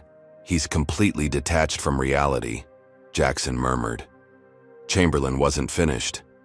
I remain committed to protecting this airline's legacy and reputation. While I have stepped back from day-to-day operations, I continue to advise the board on strategic matters, including our response to these baseless allegations. We will not be intimidated, we will not settle, and we will ultimately be vindicated. As the press conference concluded, Michaela made her decision. We're taking these documents to the FBI tomorrow morning. This isn't just about our lawsuit anymore. Chamberlain has become dangerous. Agreed, Jackson said, but we should also prepare a supplemental filing for Judge Foster. These documents fundamentally change our case. The next morning, Michaela and Jackson met with FBI agents, turning over Spencer's documents and providing detailed statements about the harassment campaign against them. By afternoon, news had broken that federal agents were executing search warrants at Atlantic Airways headquarters and at the offices of the private security firm mentioned in the documents. Simultaneously, they filed an emergency motion with Judge Foster, submitting redacted versions of key documents and requesting an immediate case management conference in light of new evidence of witness tampering and obstruction of justice related to this proceeding. Judge Foster granted the request, scheduling a hearing for the following morning. When Michaela entered the courtroom, she immediately noticed the absence of Richard Spencer from the defense table. Instead, a new lead counsel represented Atlantic Airways, flanked by an entirely different legal team. "Where is Mr. Spencer?" Judge Foster inquired. "Mr. Spencer is no longer with the firm, Your Honor," the new attorney explained. Atlantic Airways has retained new counsel to handle this matter going forward. I see. The judge's expression revealed nothing. And am I to understand this change in representation coincides with the FBI investigation reported in this morning's news? I am not at liberty to comment on any ongoing investigations, Your Honor. Judge Foster studied the new attorney for a moment before turning to Michaela. Ms. Washington, I've reviewed your emergency motion and the accompanying documents. These are extremely serious allegations. Yes, Your Honor. We believe the evidence demonstrates a coordinated effort to obstruct justice, intimidate witnesses, and manufacture false evidence against my client. I agree, Judge Foster stated firmly. These documents suggest misconduct far beyond the original claims in your lawsuit. She turned back to Atlantic Airways' new counsel. Counselor, I am ordering an immediate halt to all internal document destruction at your client's organization. Any evidence that relevant materials have been destroyed after this order will result in the most severe sanctions available to this court. The hearing continued with Judge Foster outlining an accelerated discovery schedule and appointing a special master to oversee the process, extraordinary measures that reflected the seriousness with which she viewed the new evidence. As they left the courthouse, Michaela received a text from Richard Spencer. Board meeting in progress. Shareholders calling for Chamberlain's complete removal from any advisory role. 3 board members, including Harrington, expected to resign by end of day. The news media swarmed Michaela, shouting questions about the FBI investigation and the airline's changing legal strategy. She provided a brief statement focusing on the importance of accountability before being escorted to a waiting car. We've turned a corner, Jackson observed as they drove away. They're in full retreat mode now. It's not over yet, Michaela cautioned. Chamberlain still has allies, and cornered animals are the most dangerous. Her words proved prophetic when, that evening, Atlantic Airways issued a statement announcing an orderly leadership transition, while simultaneously filing a countersuit against Michaela personally, alleging defamation, tortious interference with business relationships and abuse of process. See? Michaela said when Jackson called to inform her of the development. They're still fighting, just changing tactics. It's a desperate move, Jackson assured her. The countersuit won't survive a motion to dismiss, especially with everything that's come to light. But it sends a message to other potential plaintiffs. Challenge us, and we'll come after you personally even after our wrongdoing is exposed. Speaking of other plaintiffs, Jackson transitioned. Our class action filing has exploded. We've added over 200 named plaintiffs in the past week alone, all with documented instances of discrimination by Atlantic Airways. How are they responding to that? Their new legal team has requested a meeting to discuss potential resolution frameworks. Reading between the lines, I think they're finally ready to talk settlement terms that go beyond monetary compensation. Good, Michaela said firmly, because I'm not interested in just money. I want systemic change that prevents anyone else from experiencing what I did. The next morning brought news that the board had finally severed all ties with Chamberlain, voting unanimously to remove him from any advisory role and initiating an internal investigation into his actions. More significantly, Trevor Harrington had resigned from the board, along with 2 other directors who had supported Chamberlain's aggressive strategy. As Michaela prepared for another day of legal proceedings, she received an unexpected call from her grandmother. I saw the news, Eloise said, her voice brimming with pride. You did it, child. You stood firm until they crumbled. It's not quite over yet, Grandma. But the tide has turned, hasn't it? Just like I told you it would. Michaela smiled, remembering their conversation during her darkest moment. Yes, the tide has definitely turned. Thank you for believing in me when I was ready to give up. I never doubted you for a second, Eloise replied. Some battles choose you for a reason. This one chose you because you were strong enough to win it, not just for yourself, but for everyone who's ever been treated as less than because of the color of their skin. As she ended the call, Michaela reflected on how far the case had come, from that moment of humiliation on the plane. What had begun as a personal injustice had evolved into a movement for accountability that was reshaping not just one airline, but potentially the entire industry's approach to discrimination. The path forward remained challenging, but for the first time, Michaela could clearly envision the victory that had once seemed impossible against such powerful opposition. Atlantic Airways had finally discovered what she had known all along, that justice, though delayed, would not be denied. The atmosphere in courtroom 4B crackled with tension as the trial of Washington vs. Atlantic Airways finally began after months of pre-trial maneuvering. Every seat was filled, with spectators lined against the walls, and a lottery system implemented for public access due to overwhelming interest. Media outlets from around the world had sent correspondence, recognizing the case's significance beyond a simple lawsuit. Judge Foster entered, and the packed courtroom rose. "Be seated," she instructed before addressing the jury. "Ladies and gentlemen, you have been selected to hear an extremely important case. Your duty is to determine the facts solely from the evidence presented in this courtroom. You must set aside any personal biases or preconceived notions about the issues involved." Atlantic Airways' new lead counsel, Stephanie Morgan, a renowned defense attorney with experience in high-profile discrimination cases, projected calm confidence. Across the aisle, Michaela and Jackson led a team that had grown to include civil rights experts and former Department of Justice attorneys who had joined the case pro bono, recognizing its potential landmark status. Judge Foster nodded to Michaela. "Ms. Washington, as plaintiff's counsel, you may present your opening statement." Michaela approached the jury box, making eye contact with each of the 12 jurors, a diverse group that reflected Chicago's demographics. She carried no notes. Every word of her opening had been committed to memory. "Ladies and gentlemen," she began, her voice clear and measured, "this case is about more than one incident on one flight. It's about a systematic pattern of discrimination that Atlantic Airways embedded into its corporate culture, training procedures, and daily operations." She paused, allowing the gravity of the statement to register. "The evidence will show that on May 15th of this year, I boarded Atlantic Airways Flight 3721 with a valid first-class ticket. Despite having the correct boarding pass for my assigned seat, I was forcibly removed from that flight, handcuffed, physically injured, and publicly humiliated, for one reason only: the color of my skin."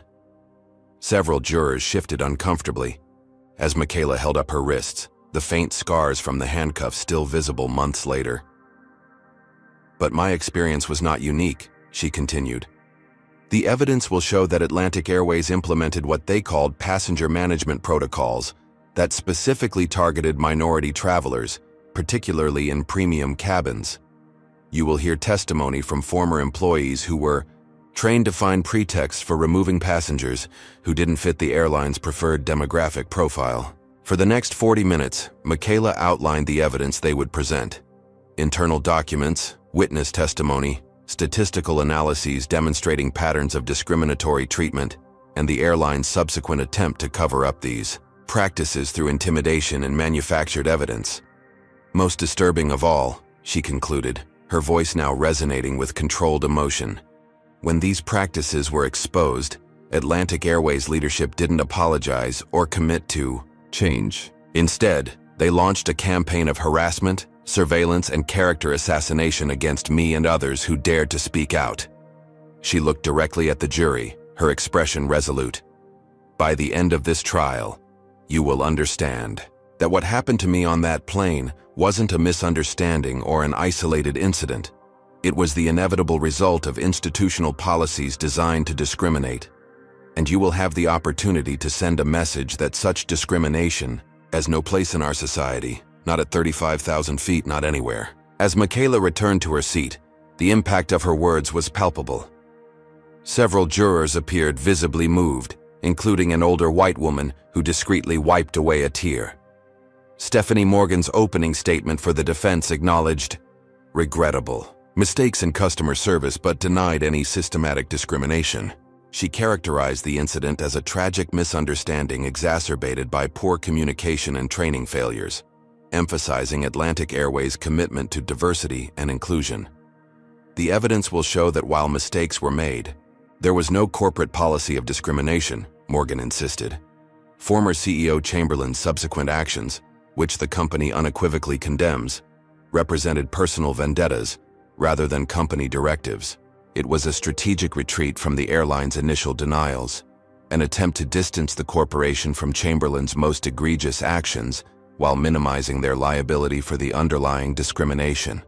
The trial proceeded with Michaela calling her first witness, Dr. Eleanor Richards, Atlantic Airways' former chief diversity officer, who had been fired 3 years earlier after submitting a comprehensive report documenting discriminatory practices in customer service.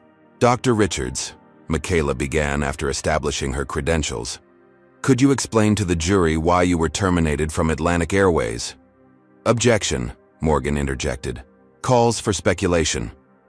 Your Honor, Dr. Richards has direct knowledge of the circumstances surrounding her termination, which is directly relevant to the pattern of conduct at issue in this case. Michaela countered. Overruled, Judge Foster decided. The witness may answer. Dr. Richards straightened in her seat.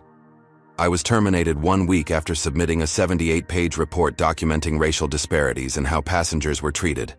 My report included statistical analyses showing that black passengers were 7 times more likely to be downgraded or removed from first class than white passengers, even when controlling for all other factors. And what was the company's response to your findings? Initially, silence. Then I was called to a meeting with then CEO Chamberlain and board member Trevor Harrington. They questioned my methodology, suggested I was looking for problems where none existed, and ultimately told me to rewrite the report with a more balanced perspective. Did you rewrite the report as instructed? No. I stood by my findings, which were methodologically sound. 1 week later, I was informed that my position was being eliminated as part of a corporate restructuring. The testimony continued with Dr. Richards explaining how her replacement had dismantled the diversity initiatives she had implemented, and how her report had mysteriously disappeared from company records. The next witness was Marcus Johnson, the former executive assistant who had provided key documents to Michaela. He detailed conversations he had overheard among senior leadership about maintaining the right image in premium cabins and strategies for managing passenger demographics without creating liability.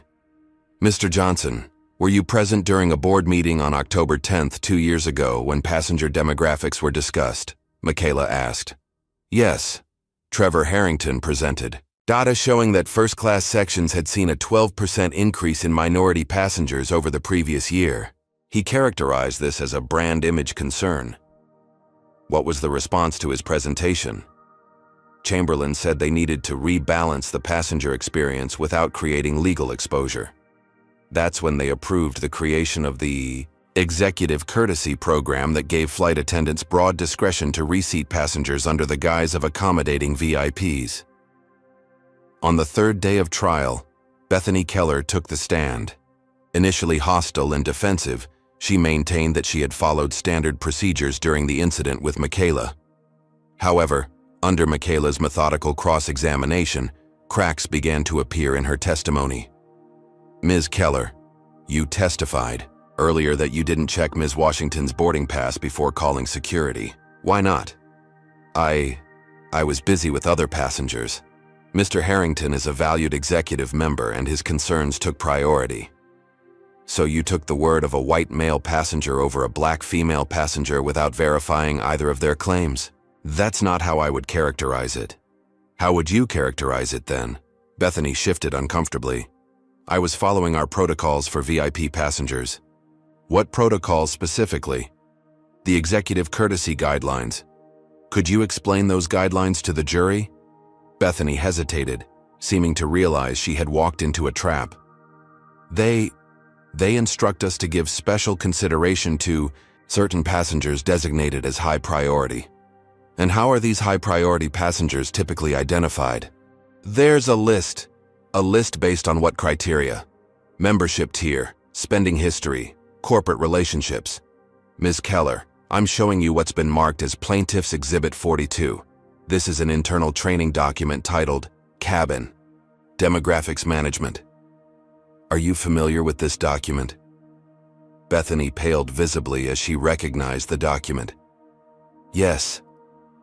Could you read the highlighted section on page 3 for the jury?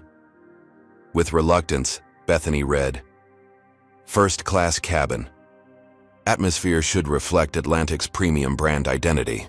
When cabin demographics become imbalanced, flight attendants should utilize executive courtesy protocols to maintain optimal passenger distribution. What does imbalanced mean in this context, Ms. Keller? I don't know the exact definition. Let me help you. Turning to page 7 of this same document, there's a section titled Demographic Indicators. Could you read the first bullet point? Bethany's voice had grown noticeably quieter. Overrepresentation of non-traditional premium passengers may create comfort concerns for core demographic groups. And what are non-traditional premium passengers according to the next paragraph? The courtroom was completely silent as Bethany struggled to respond. Finally, she admitted, "The document defines them as passengers outside the typical executive profile, specifically mentioning racial minorities, younger travelers without business attire, and those displaying cultural identifiers inconsistent with premium cabin expectations." A murmur ran through the courtroom. One juror shook his head in visible disgust. "Ms. Keller, would you agree that these guidelines effectively instructed you to discriminate against passengers based on race?" "Objection." Morgan stood. "Calls for a legal conclusion." "Sustained," Judge Foster ruled. Michaela rephrased, "Ms. Keller, when you saw me in seat 2A, did you classify me as a non-traditional premium passenger according to these guidelines?" After a long pause, Bethany finally answered, "Yes."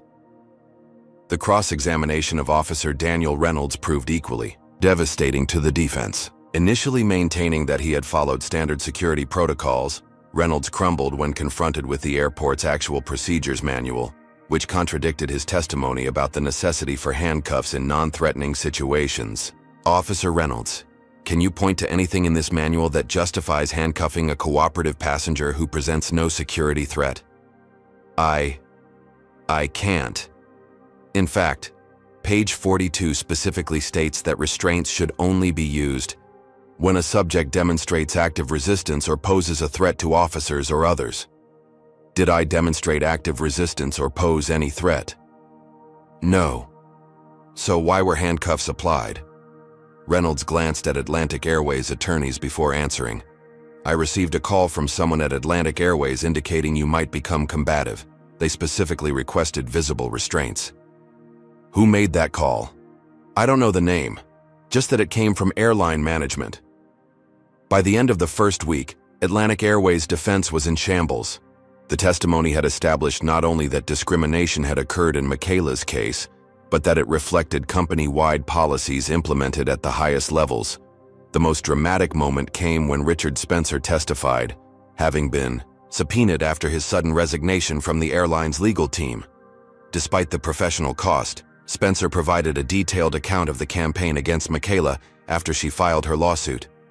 "Mr. Spencer, did Atlantic Airways authorize surveillance of Ms. Washington and her family?" "Yes." Former CEO Chamberlain personally approved an extensive operation to gather information that could be used to discredit her. "And were you aware that this surveillance included following her college-aged daughter?" "I became aware after the fact. When I objected on ethical grounds, I was told by Chamberlain that everything was on the table in terms of fighting this case." "Did Atlantic Airways create and distribute false information about Ms. Washington?" "Yes. A specialized firm was hired to create the AI-generated audio that purported to be Ms. Washington discussing how to manufacture discrimination claims.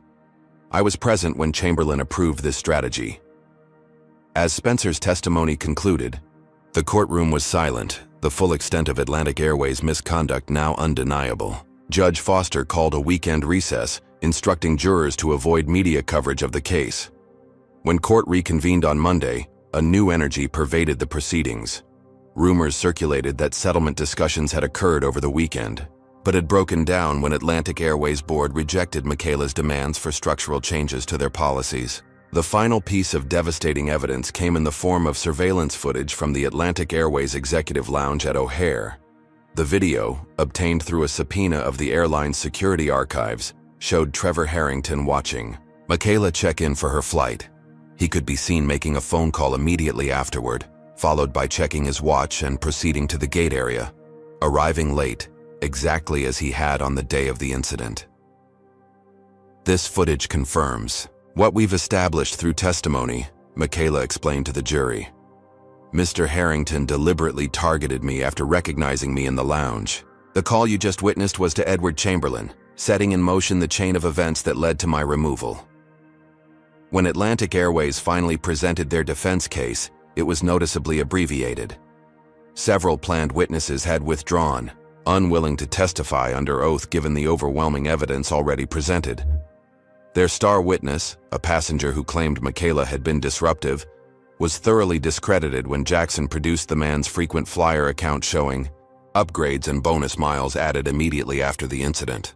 During closing arguments, Stephanie Morgan attempted to salvage what she could by arguing that while individual employees had behaved inappropriately, the corporation itself should not be held liable for rogue actions by former executives who no longer represent the company's values.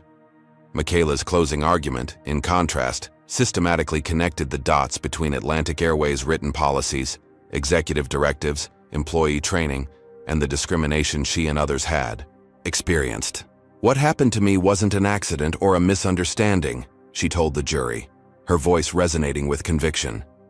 It was the natural result of a system designed to discriminate, a system created, implemented, and enforced at every level of Atlantic Airways' corporate structure. She gestured to the full courtroom. This case has attracted attention because it touched a nerve in our national consciousness. We all want to believe that in 2025, a person won't be judged by the color of their skin. We want to believe that corporations with billion-dollar budgets for diversity campaigns actually practice what they preach. But as the evidence has shown, Atlantic Airways maintained two sets of standards, one for public consumption and another for actual implementation. Looking directly at the jury, she concluded, "Your verdict in this case will send a message far beyond one airline or one incident.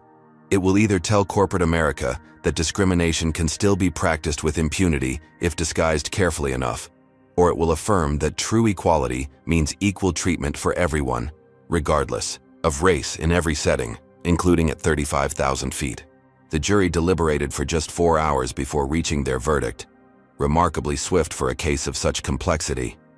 As they filed back into the courtroom, their expressions gave nothing away. The foreman handed the verdict form to the bailiff, who delivered it to Judge Foster. The judge reviewed the document, her expression remaining neutral. "Has the jury reached a unanimous verdict?" "We have, Your Honor," the foreman confirmed. "On the claim of racial discrimination under the Civil Rights Act, how do you find?" "We find for the plaintiff, Michaela Washington." A ripple of reaction swept through the courtroom, quickly silenced by the judge's gavel. "On the claim of false imprisonment, how do you find?" "We find for the plaintiff." "On the claim of assault and battery, how do you find?" "We find for the plaintiff." As Judge Foster continued reading the verdict for each count, the pattern remained consistent. A complete victory for Michaela on every claim. When the liability phase was complete, Judge Foster proceeded to damages. "Has the jury determined compensatory damages?" "We have, Your Honor. We award the plaintiff $50 million in compensatory damages. The amount was substantial, far more than typical for individual discrimination cases. But what followed was unprecedented. Has the jury determined punitive damages?" "We have, Your Honor. We award the plaintiff $500 million in punitive damages against Atlantic Airways." Gasps erupted throughout the courtroom. The punitive award was designed not just to punish the airline, but to fundamentally change how corporations approach discrimination. It represented approximately 10% of Atlantic Airways' total market value, large enough to demand attention from every corporate boardroom in America. As Judge Foster confirmed the verdict and dismissed the jury, the courtroom erupted in conversation. Reporters rushed out to break the news while Atlantic Airways attorneys huddled in shocked consultation. Michaela remained composed, shaking hands with her legal team and thanking the jurors as they exited. She had won more than a personal victory. She had established a precedent that would reshape corporate policies and practices nationwide. Outside the courthouse, standing before a forest of microphones and cameras, Michaela delivered a brief statement. "Today's verdict affirms a fundamental truth. that discrimination in any form, in any setting, is unacceptable and will be held accountable. The journey to true equality continues, but today represents a significant step forward. I thank the jury for their courage and clarity in sending an unmistakable message that justice cannot be denied, no matter how powerful the opposition. As questions shouted by reporters filled the air, Michaela smiled slightly. The verdict speaks for itself. Now the real work begins, ensuring that the changes this case demands actually take place, not just at Atlantic Airways, but throughout our society. With those words, she departed, leaving behind a legal landmark that would be studied in law schools and corporate boardrooms for generations to come. 1 year later, Michaela Washington stood in the bustling terminal of O'Hare International Airport, watching travelers stream past. So much had changed since that fateful day when she had been dragged away in handcuffs, yet airport still carried an emotional weight for her, a complex mixture of triumph and lingering trauma. "Ms. Washington?" A young man in an Atlantic Airways uniform approached, extending his hand. "I'm Michael Torres, Customer Experience Director. It's an honor to meet you. Everything is prepared for your flight." Michaela smiled, shaking his hand. "Thank you, Mr. Torres. I appreciate the personal welcome. It's standard procedure now for all passengers," he explained as they walked toward the gate. "Part of our new customer service protocols. Though I admit, welcoming you feels particularly significant given your role in transforming our airline." The transformation Torres referenced had been comprehensive and unprecedented. Following the historic verdict, Atlantic Airways had initially announced plans to appeal. However, facing a catastrophic drop in bookings, shareholder revolts, and a Department of Transportation investigation, the board had ultimately chosen a different path. Instead of fighting the judgment, they had embraced reform, negotiating with Michaela and civil rights organizations to develop a consent decree that went beyond financial penalties to implement structural changes throughout the company. The result was a complete overhaul of hiring practices, training programs, customer service policies, and corporate governance. As they approached the first-class lounge, Michaela noticed the diversity among both passengers and staff, a visible shift from a year earlier. A large plaque near the entrance caught her attention. "Equality at every altitude, our commitment to inclusive excellence." Torres followed her gaze. "That was installed 6 months ago. Every Atlantic Airways terminal worldwide has one, along with QR codes linking to our quarterly diversity metrics and reporting systems for any concerns." Inside the lounge, several travelers recognized Michaela, offering nods of respect or quiet words of gratitude. Her case had transcended legal circles to become a cultural touchstone, a modern David and Goliath story that had captured public imagination and inspired similar challenges to discriminatory practices across multiple industries. "Your flight begins boarding in 20 minutes, Torres informed her. "Can I get you anything while you wait?" "Just some water, thank you." As Torres departed, Michaela checked her phone. Several messages from Jackson updating her on their ongoing cases. The historic verdict had transformed Williams & Washington from a respected regional firm into one of the nation's premier civil rights practices, with discrimination cases referred to them from across the country. More significantly, the $500 million punitive award, reduced to $300 million on judicial review, but still the largest in discrimination history, had established a new benchmark for corporate accountability. The Atlantic Airways Standard, as legal scholars now called it, had prompted preemptive policy reviews at major corporations nationwide, with many implementing reforms rather than risking similar judgments. The settlement funds had been allocated thoughtfully.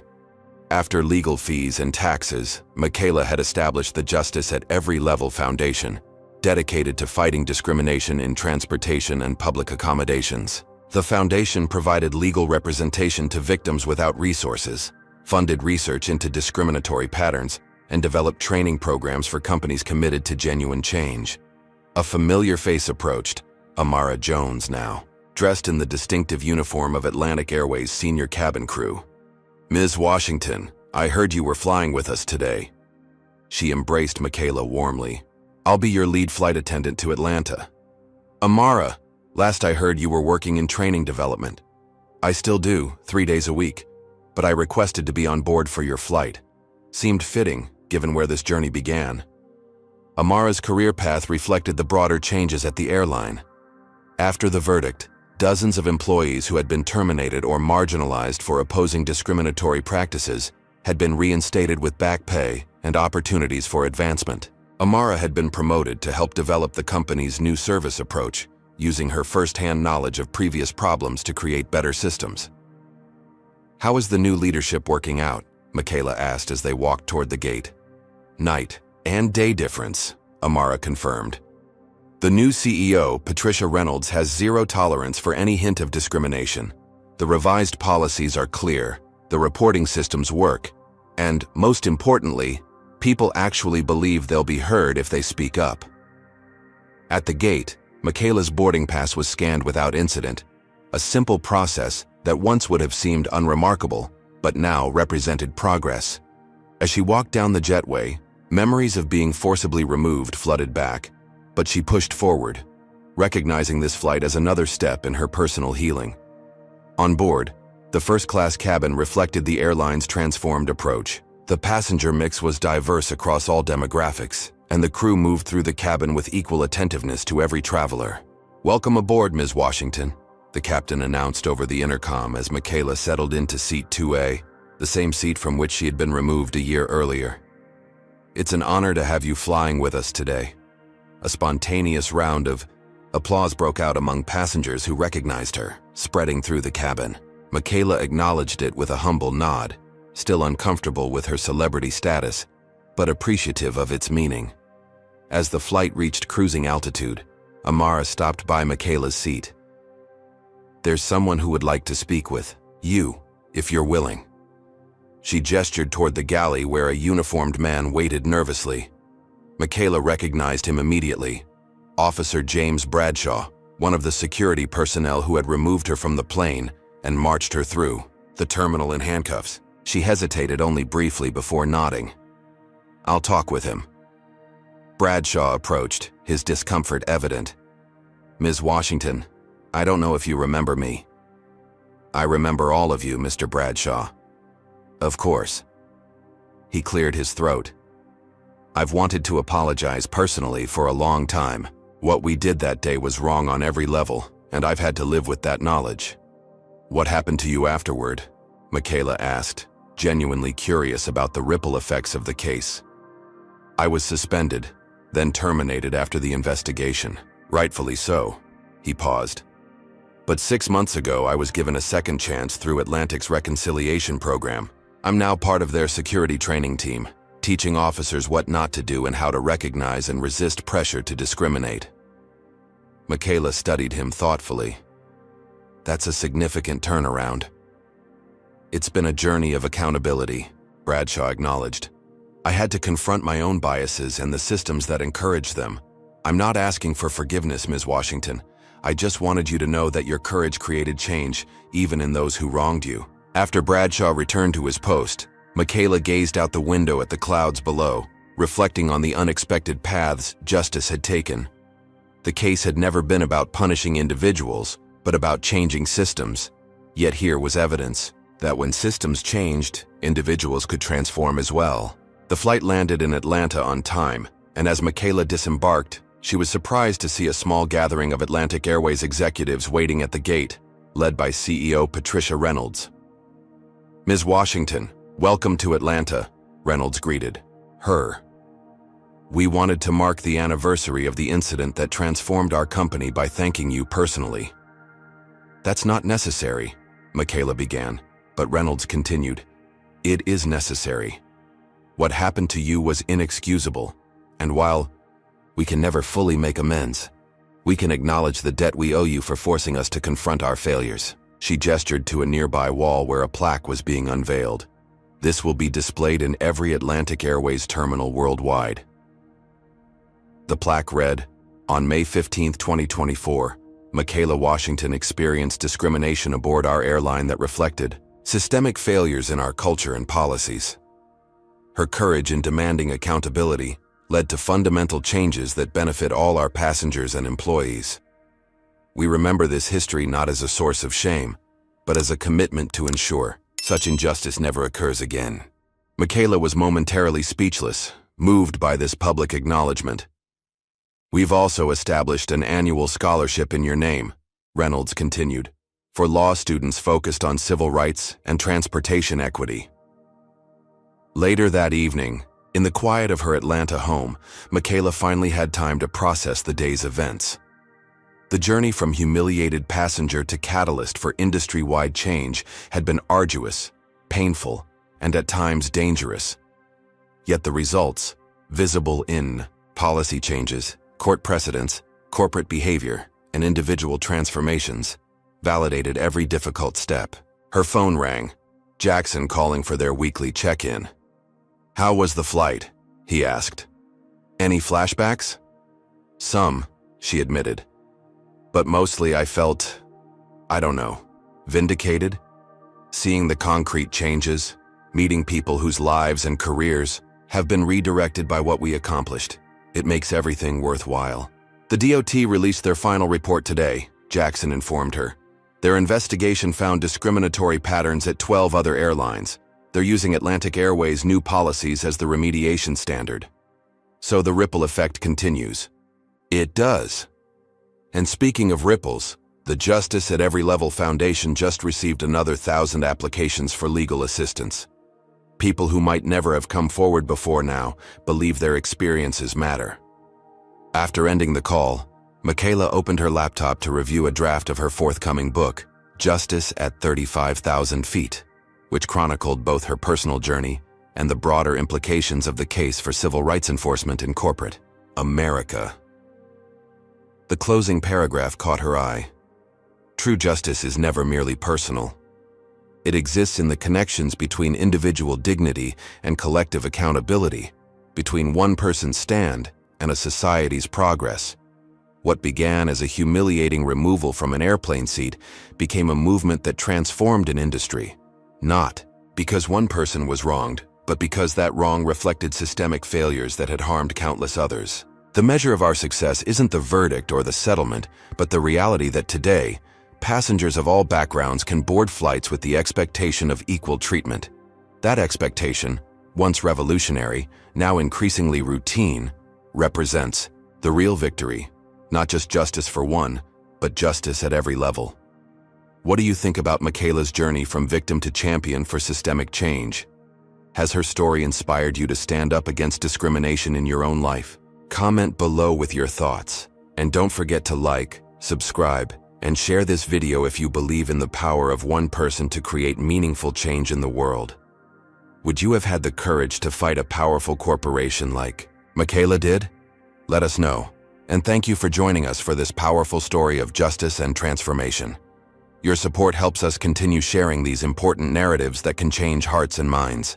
Michaela Washington's powerful journey demonstrates that confronting discrimination requires extraordinary courage, especially when facing powerful institutions. Her story teaches us that systemic racism often hides behind corporate policies and standard procedures that appear neutral but disproportionately impact people of color. True change demands persistence in the face of intimidation. When Atlantic Airways escalated from discrimination to harassment and character assassination, Michaela's resolve only strengthened. Her example shows that speaking truth to power can inspire others to come forward, creating a collective force stronger than any individual. The case highlights how institutions often protect themselves rather than acknowledge wrongdoing. Atlantic Airways chose an aggressive defense strategy instead of accountability, ultimately causing far greater damage to their reputation and finances. Perhaps most importantly, Michaela's victory demonstrates that justice requires not just individual remedies, but systemic transformation. Her settlement focused on structural changes that would prevent future discrimination, recognizing that true equality depends on reformed systems, not just punished offenders. The ripple effects of one person's stand for justice can transform entire industries. By refusing to be silenced, Michaela created a new standard for corporate accountability that benefits countless travelers who will never know her name, but will experience more equitable treatment because of her courage. What instances of discrimination have you witnessed that needed someone to take a stand? Comment below, Like this video if Michaela's determination inspired you, and subscribe for more stories of courage against injustice. Share with someone who needs to hear that standing up matters. Thank you for joining our community that believes in fighting for equality everywhere, even at 35,000 feet.